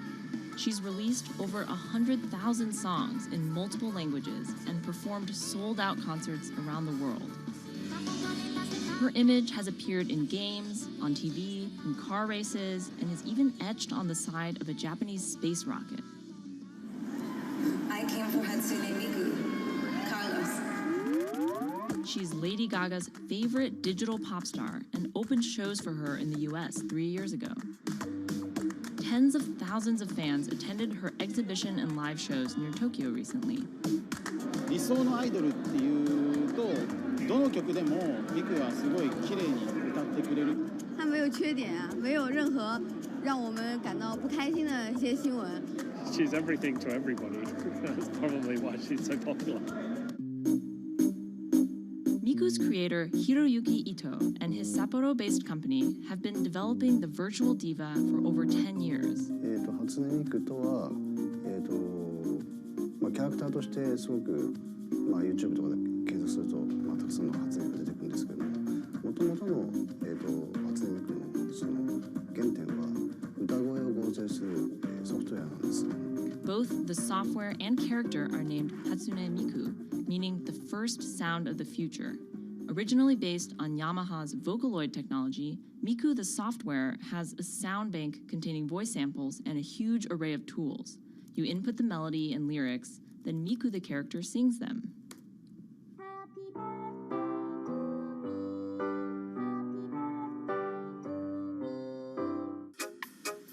To date, Krypton has sold 120,000 software licenses at $200 each to fans around the world who use it to create numerous songs and share them online. Some of the fan-created songs are chosen to be part of Miku's concerts, for which they're paid a royalty fee. もともと初音ミクっていう存在自体がボトムアップって言いますか、中にはアマチュアクリエイターじゃなくて今もうすでにプロになって活躍している方もいらっしゃるんですけども。The company also has other revenue streams. It makes money from merchandising, licensing deals, and concert ticket sales. According to the real-life musicians who perform with Hatsune Miku, the virtual pop star is interesting and surprising. 今年で3年ぐらい、ちょうど3年ぐらいやってきて、ライブも数十本、数百本だったので、そういうことが演奏によって起こせるためのそういう器みたいな感じになってます。初音ミクらしさって僕はあんまりない。初音ミクって何だってあり。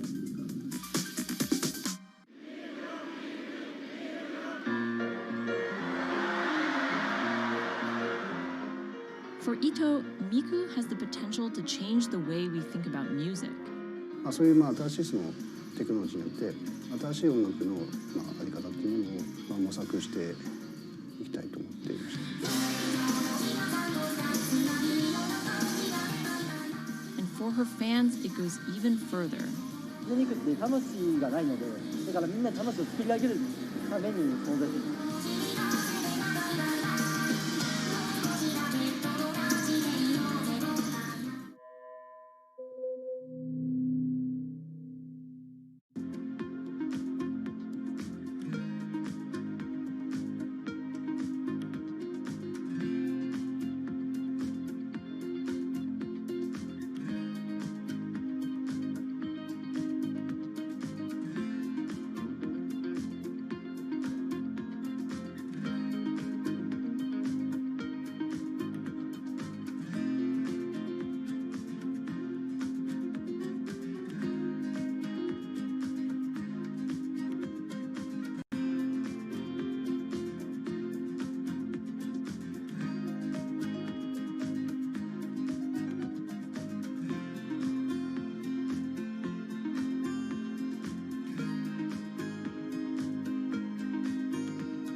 Now, there are a lot of fitness gadgets out there. In my quest to get fit, I tested 17 of them over the last few months. At least one personal trainer I know was a little bit skeptical. Yeah, I've been watching these new technologies come to the market for almost as long as I've been a personal trainer. They're just tricks and tropes. They're not much different than the Bowflex machines or, to be honest, the original Jane Fonda workout video. But some of these gadgets that are just coming to the market do so much more than what they used to do, just tracking your activities. Out of all of them, this chest strap was my favorite. It comes with a robot coach that points to the future, one where you might not need a human trainer at all. And it works like this. You wear the chest strap so that it can read your heart rate, and that connects to Move's free app that talks to you. Welcome to Move Heart Rate Hit Outdoor Running. Let's get moving and warm up in zone 2. Move's computerized coach tells you what to do at that exact moment, whether you're running outside or you're doing body weight exercises indoors. Swing your arms faster to get your legs moving quicker. Let's crush this round. And by reading your heart rate, she knows exactly how hard you're working. She keeps you honest. Way to go, you are in the target zone. Keep pushing, you're almost at the end of the round. Don't give up. I've been running for 7 years now, and my biggest problem is that I never push myself hard enough. I end up going on the same slow, comfortable 30-minute jog, but the Move HR Burn blasted me out of that rut. By the end of these half-hour exercises, I was drenched in sweat in a way that I never am when I work out alone. Training with a real person is great, whether that's your group instructor or your coach or your personal trainer, but humans, they're expensive. For the rest of us, this $60 gadget is all you need.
what does it take to change the world?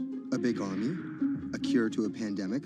A revolution? All of these take either a lot of people, thousands of hours, or massive amounts of space. But for Julian Assange, all he needs is one room, an internet connection, and the world will listen. Assange is located here, and more specifically, right here. And from that location, he's posted government secrets, classified documents, and leaked emails from some of the world's most powerful people. And in doing so, has been labeled a hero, a villain, a nihilist, and everything in between. This is how an Australian programmer sequestered in the Ecuadorian embassy in London became one of the most influential and notorious people in the world.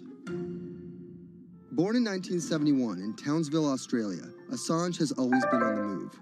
Living in over 30 homes by the time he was in his mid-teens, Assange, along with his mother and half-brother, finally settled down in Melbourne. His introduction to hacking started at 16 when he was given a Commodore 64, which he attached to a modem. He attended the University of Melbourne, where he studied programming, physics, and mathematics. He never graduated, but that doesn't mean he didn't get an education. By 1991, Assange hacked into the Pentagon, U.S. Navy, and other branches of the U.S. government. In 1996, he was caught by the Australian Federal Police and charged with over 30 counts of hacking and computer-related crimes. He didn't get any jail time, but he was fined $2,100. I think the first taste of what would come later was the hacking that he did as a young programmer, and that really sort of foreshadowed a healthy skepticism of the use and abuse of technology by governments. That's Vernon Silver. I'm a reporter for Bloomberg's investigations team. Assange's youth as a hacker laid the foundation for him to start WikiLeaks in 2006. But what is WikiLeaks? It's a website that posts unfiltered, usually classified documents. What separates it from every other media outlet is that they have no editorial hierarchy. With a publication like the New York Times, information comes in, they take that information, package it, then disseminate it for the public to see. WikiLeaks, however, cuts out the middleman. WikiLeaks gathers information, most of it given to them anonymously. So what they're doing is really very simple. They get the information in one end from who gives it to them and out the other with sometimes minimal interference. Julian Assange is the leader of that, the mastermind, the creator, and really, because he thinks of it as a journalistic enterprise, the editor-in-chief. But every story starts with a source, and Assange has some unconventional sources. Julian Assange does not hack as far as we know. He is the recipient of people who are either insiders who give him secret documents or hacked emails from a foreign power. That's Eli Lake. I am a columnist for Bloomberg. And there was no source bigger for Assange than Chelsea Manning. He used to be known as U.S. soldier Bradley Manning. In 2010, Manning provided Assange and WikiLeaks with hundreds of thousands of leaked government documents. WikiLeaks quietly began releasing the documents in February of 2010, then made big headlines in April by posting what is now known as the collateral murder video. Come on, fire! It was a vivid, graphic video. It changed the debate on the Iraq War, and importantly, it put WikiLeaks on the map when they put it online, and they couldn't be ignored at that point. And those leaks were just the beginning. They went on to post more than 90,000 leaked documents known as the Afghan war logs, 390,000 documents known as the Iraq war logs, and 250,000 private messages between diplomats called cables in what is now known as Cablegate. These leaks were met with very real ethical questions. The problem with publishing those cables was that a number of confidential sources for U.S. diplomats who faced real danger when their names were exposed. Then Secretary of State Hillary Clinton drove the point home that every country, including the United States, must be able to have candid conversations about the people and nations with whom they deal. Shortly after Cablegate, the Swedish government issued an arrest warrant for Assange on allegations of rape and molestation. He claimed the allegations were fabricated to get him extradited to the United States, a claim the U.S. government denied. Either way, Assange's next move was to seek refuge in the Ecuadorian embassy, which really was the beginning of the new chapter in his life and what we're dealing with now, which is him being stuck in London. What was supposed to be an office in an embassy is now Assange's self-imposed prison to this very day. But that doesn't mean he's slowed down. Since being trapped in the embassy, WikiLeaks has released files about Guantanamo Bay prisoners, Syrian political figures, and the draft to the Trans-Pacific Partnership. And then came the 2016 U.S. election. Thousands of leaked emails showed Democratic Party officials possibly plotting against Bernie Sanders in his race against Hillary Clinton. Over the course of 68 days, WikiLeaks released 20,000 confidential Democratic National Committee emails. In terms of the presidential race, if you look right here, when Assange released the first batch of emails, Trump actually takes his first lead against Clinton. I think we've had enough of the Clintons, in all fairness. Don't you think? Once WikiLeaks started exposing secrets of the Democratic Party, Julian Assange became a hero to many on the right. Public opinion kind of flip-flopped. WikiLeaks. From the emails, we now know Hillary Clinton's campaign manager makes risotto, and also how the DNC squashed Bernie Sanders' campaign. One thing we don't know is who gave Assange the stolen emails in the first place. Many leading Democrats say they suspect it was the Russians. They released an analysis from a private cybersecurity firm that had said it was the Russians. But Assange claims our source is not the Russian government, and it is not a state party. So this is where we stand today. The public still doesn't know who provided the emails to WikiLeaks. Meanwhile, Assange is still running WikiLeaks and still releasing documents. In March 2017, he started publishing documents from the CIA's Center for Cyber Intelligence called Vault 7. The CIA, the agency charged with finding and keeping our top secrets, can't keep its own secrets. As long as Assange has a connection to the world, no government secret will be too far from exposure. Julian Assange is still in the embassy. Maybe he'll leave, maybe he won't. Kind of regardless, his work has been done.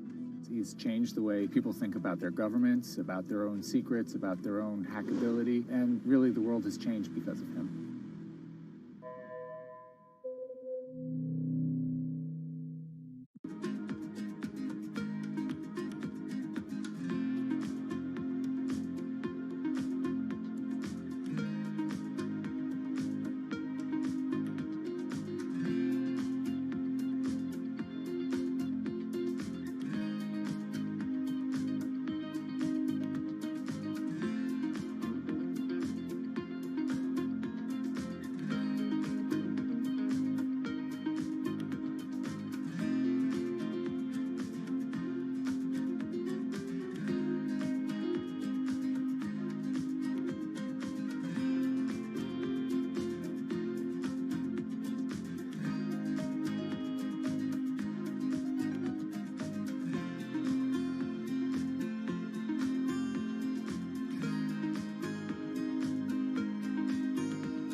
To expose everything you won't admit. And action. This entire video is based on a true story. When I do like motivational speeches or even tell myself like, love yourself and you should love yourself. This is Lily Singh.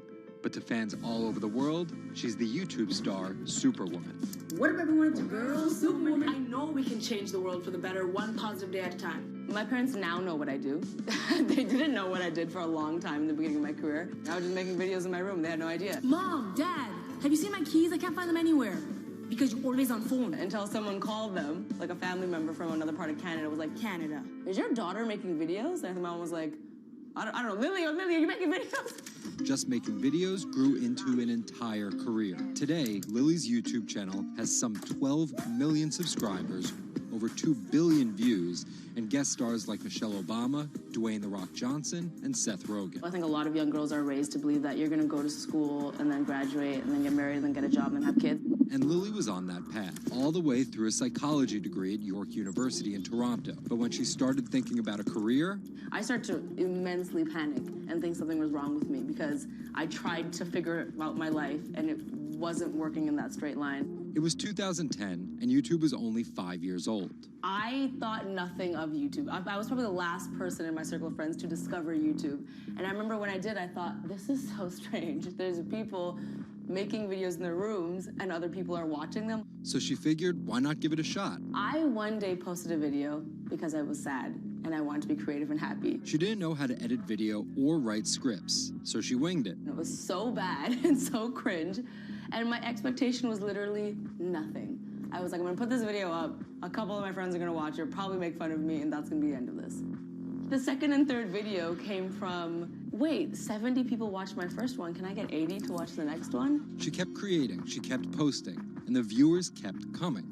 Lily had found an audience. A lot of the comments were, oh my God, there's a brown girl on YouTube. More specifically, Indian. Lily's parents immigrated to Canada from India, and Lily was born and raised in Scarborough, near Toronto. My home life was awesome. My parents, even though I portrayed them to be quite strict in my videos. Oi, Lily, wear the rest of your skirt, huh? I teach you like this, to walk around like this, showing everything to everyone.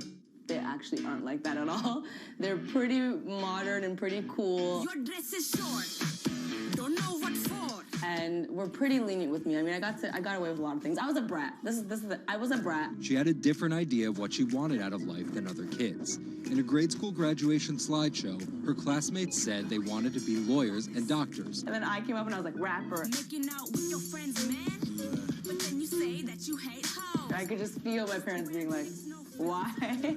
Because that's just not something women really did in the Singh family. I know there was a ton of people that weren't happy about my birth being a female, so I think, and that's some real-ish, but it's a real thing. The best thing I could have done to prove to so many people that didn't want my mom to have a daughter was to become Superwoman. What up, everyone? It's your girl, Superwoman. It was the name of Lily's favorite hip-hop song by Lil Mo featuring Fabulous. I love the song so much because it was one of the only songs at the time that was an empowering female song, where Lil Mo's going on about, like, I will save guys with my superpowers, and I will save girls with my superpowers, and I am the Superwoman. I thought, this name that I've had for so long that empowered me when I was younger, I'm gonna make this my screen name. Maybe this should be a new series. Superwoman didn't just burst onto the scene overnight with a viral video. It was a steady climb fueled by hard work. The moment that I thought this is going somewhere and this could be a career was the first time I performed internationally. It was in India. And it was the first time where I was truly across the world and people knew my videos. Singh has transformed herself from a bratty kid to an internet personality to a media mogul. She started a feature film, A Trip to Unicorn Island, in 2016. And her book, How to Be a Boss, hit the New York Times bestseller list in 2017 while she was on a 30-city international tour. Lily started out with the goal of getting millions of subscribers and financial security.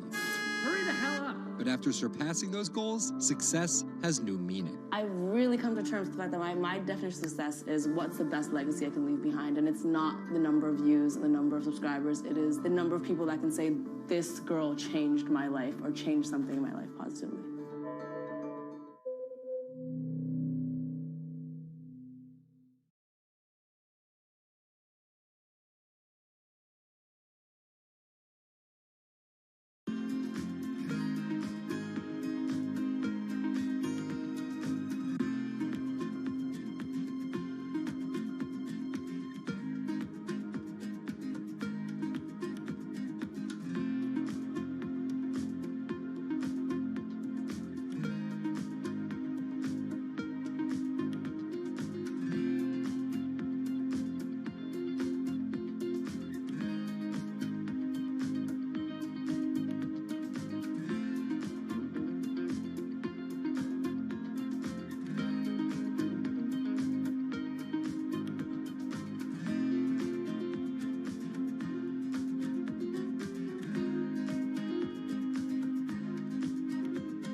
is often found in the brains of deceased athletes, military veterans, and others with a history of repetitive brain trauma. Hundreds have donated their brains to the VA Boston University Concussion Legacy Foundation Brain Bank. This is a former NFL player who died in his early 70s, and this is a veteran who also died in his early 70s.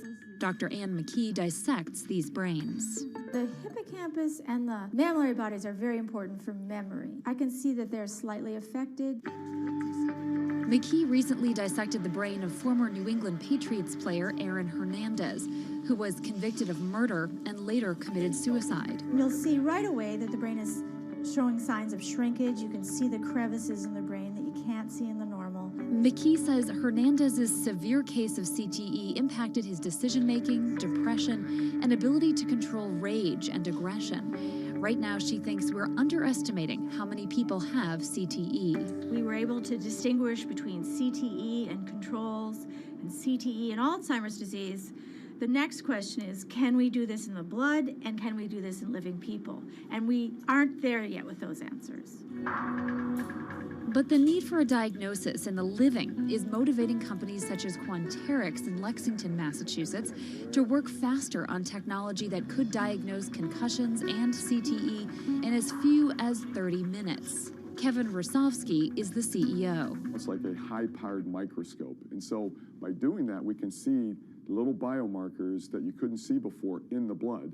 Quanterix received a grant from the NFL and just went public. Since then, its stock is up more than 40%.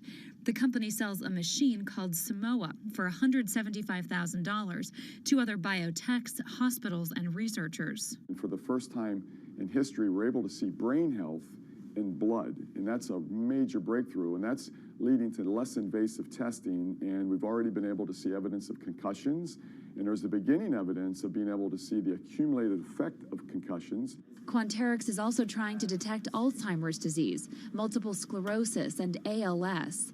Rosovsky says he thinks diagnosing concussions will be easier than diagnosing CTE. Diagnosing CT in the living probably is a couple years away. We're real excited to see the progress, but reducing some of that work into actual tests in a laboratory takes time. There's regulatory approvals. There's a lot of red tape that you have to go through. Also in this race to diagnose CTE in the blood are Athlon Medical and Exosome Sciences.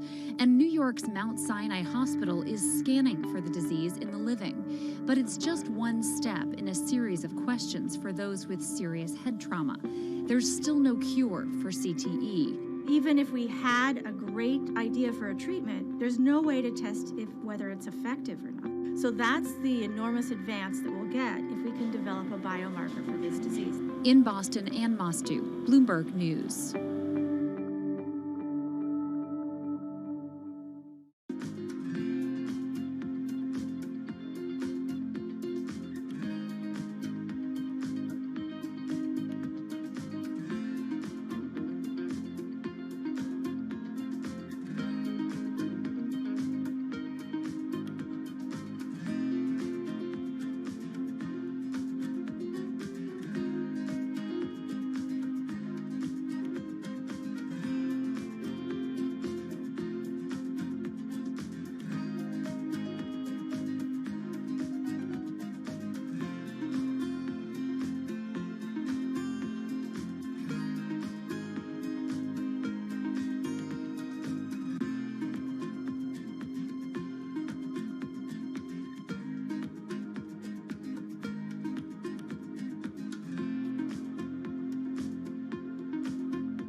Wine is a $300 billion global industry where one person's opinion can make fortunes or break them.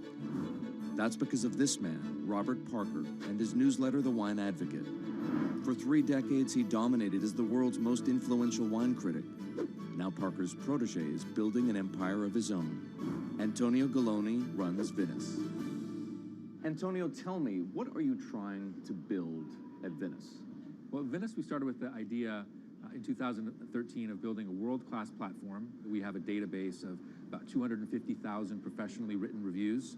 On Delectable, we have 7 million user reviews.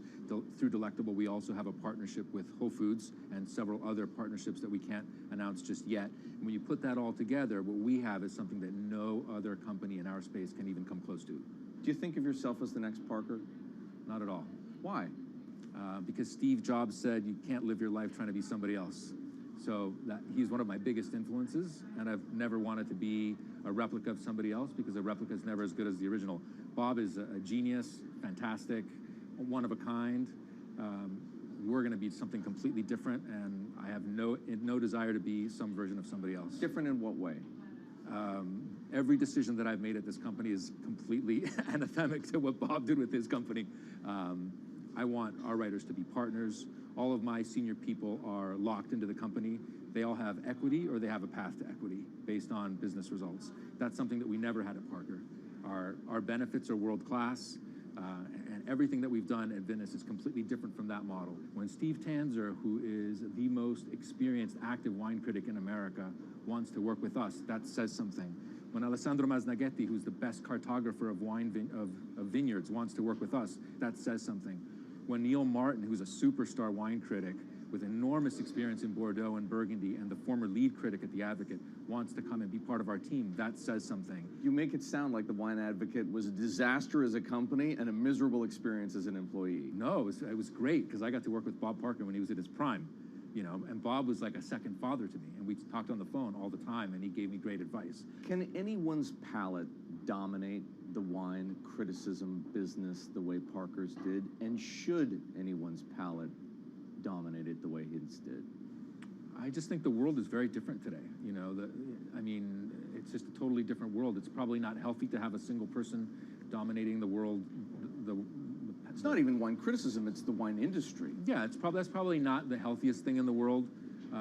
But I think that there's just such an opportunity right now with social media and technology to reach such a massive number of people that I think it's possible that 1 or 2 people will actually have more influence than Bob Parker did, because they will, again, this goes back to your first question, not trying to be a version of somebody else. You see this in sports all the time. It's like, oh, well, nobody will ever beat this record. And then somebody comes along, you know, it's like tennis, Pete Sampras. Nobody's ever going to win as many Grand Slams. Now you have 2 guys who are ahead of that and 1 knocking on the door. And so I think a lot like that. You're a former investment banker. How does that inform and influence what you're doing and what you've done? My generation has had to deal with a lot more challenges. That's why I think we're actually much better poised for the future. My first job in finance, the first thing that happened was long-term capital, 1998. Then the tech bubble melted down. Then there was a mutual fund trading scandal. You know, that was all like within about 5 or 6 years. And these are the things that I had to deal with as a young executive. My peers who were 20 years older didn't know how to manage in crisis. They'd only seen Black Monday. They'd just been in a big bull market. It's very different. So I'm very lucky. People of my generation or a little bit younger have actually had to deal with a lot more crises. I think that's actually good for learning how to cope with challenges in business. From the outside, it kind of looks like you're trying to demolish the house that Parker built, right? You left The Wine Advocate. Yeah. You merged with one of his chief rivals. Yeah. And you just hired his successor, Neil Martin. Mm-hmm. So are you? I think what that says is that all the best people want to work at our company, and that's really what we strive to create starting in 2013. We wanted to create a world-class company that would attract the best-in-class talent, and not just on the content side, on the technology side, on the digital side, our office, and at every level, what we're trying to, we only hire superstars, and we're looking for those superstars.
In the world of professional wrestling, there's something called a swerve. Hulk Hogan has betrayed WCW.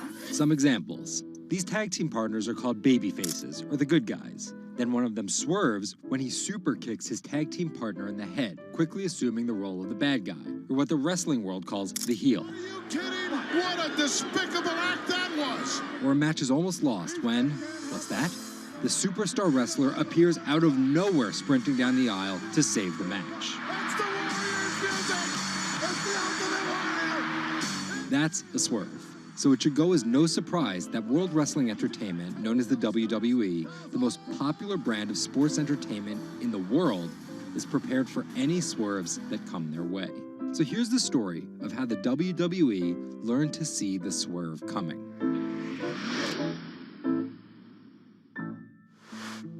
So I spoke to Bloomberg reporters Felix Gillette. I'm a writer for Bloomberg News for the global business team. And Kim Basine. And I'm the U.S. luxury reporter at Bloomberg. To find out exactly how the WWE is positioning itself for an all-out global invasion, which starts with a massive change to their lucrative pay-per-view model. WWE basically pioneered the pay-per-view model on cable. I remember as a kid, when the pay-per-view events came up, all of our friends would scramble around and try and get one of the parents to pay for it. But in 2014, they took a huge risk. They saw a little bit sooner than some of the other entertainment brands that where this whole thing was moving was away from cable and satellite television and towards on-demand streaming video apps. They made this risky decision, in essence, cannibalizing that pay-per-view model, which they had essentially built. And after some early turbulence, it's working. Roughly 1.5 million people are paying $9.99 a month for the WWE app, making it the 5th most popular streaming OTT service. This adapt-or-die approach is in the WWE's DNA. Over the past 30 years, the company always seems to think 2 steps ahead. In the early 90s, WWE was at its most threatened when Ted Turner took them on with WCW, which stands for World Championship Wrestling. And back then, the WCW was winning the ratings war. So in order to compete with them, WWE had changed its product from a family-friendly kind of cartoonish style to this really raw. That's why they called their show Raw. It was this raw style of wrestling. With violent, outrageous, reality-inspired plot lines and aggressive personas. From a 16-foot ladder! And they won that fight against Ted Turner. And they bought WCW. The early 2000s ushered in an era of testosterone-driven programming aimed at the red-blooded American male. Bra and panties matches, and people smash each other over their head with like barbed wire bats and things like that. Until 2015, when WWE fans started a hashtag #GiveDivas a Chance. Since then, WWE has hired 40 more female wrestlers, and that growing cast of female characters was part of a much larger plan. They started to try to appeal to a broader set of people. Let's attract more female fans. And after we've attracted more female fans, let's attract more international fans. They're broadening their base, and they're doing that in large part to make it more advertising friendly. And not just friendly to advertisers. They're trying to build up their fan base in China. They're trying to build up their fan base in Europe. They, already have a pretty good fan base in India. India is a place where they already have an established wrestling culture. Because of the gigantic Indian wrestler, the Great Khali. But there's still a lot of work to do. While the WWE set a revenue record in 2017, only 30% of it is coming from an overseas audience. And there's one person whose responsibility is to grow that number. The buck eventually stops at Vince McMahon, no matter what's happening within WWE. Yeah, he's a very controlling guy, and it's a very, very, very tightly scripted company. And that goes all the way down the board to big stars' entrance music. And their outfits and things like that. So with a CEO like McMahon always planning 2 moves ahead and an aggressive push into multiple international markets, a big issue is money. It's hard to do all those things simultaneously without committing a huge amount of capital to it. And that's where the WWE becomes an attractive company for buyers. Potentially, one thing that could happen with WWE is they could benefit by being acquired by a bigger technology or telecom company, an Amazon or Facebook or a 21st Century Fox. So with a market cap of $2.8 billion, the advantage of owning 100% of their own content, and a rapid consolidation spreading throughout the entertainment industry, it looks like the WWE is well positioned, even if there are swerves ahead.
Thank you very much for coming here. Thanks for having me.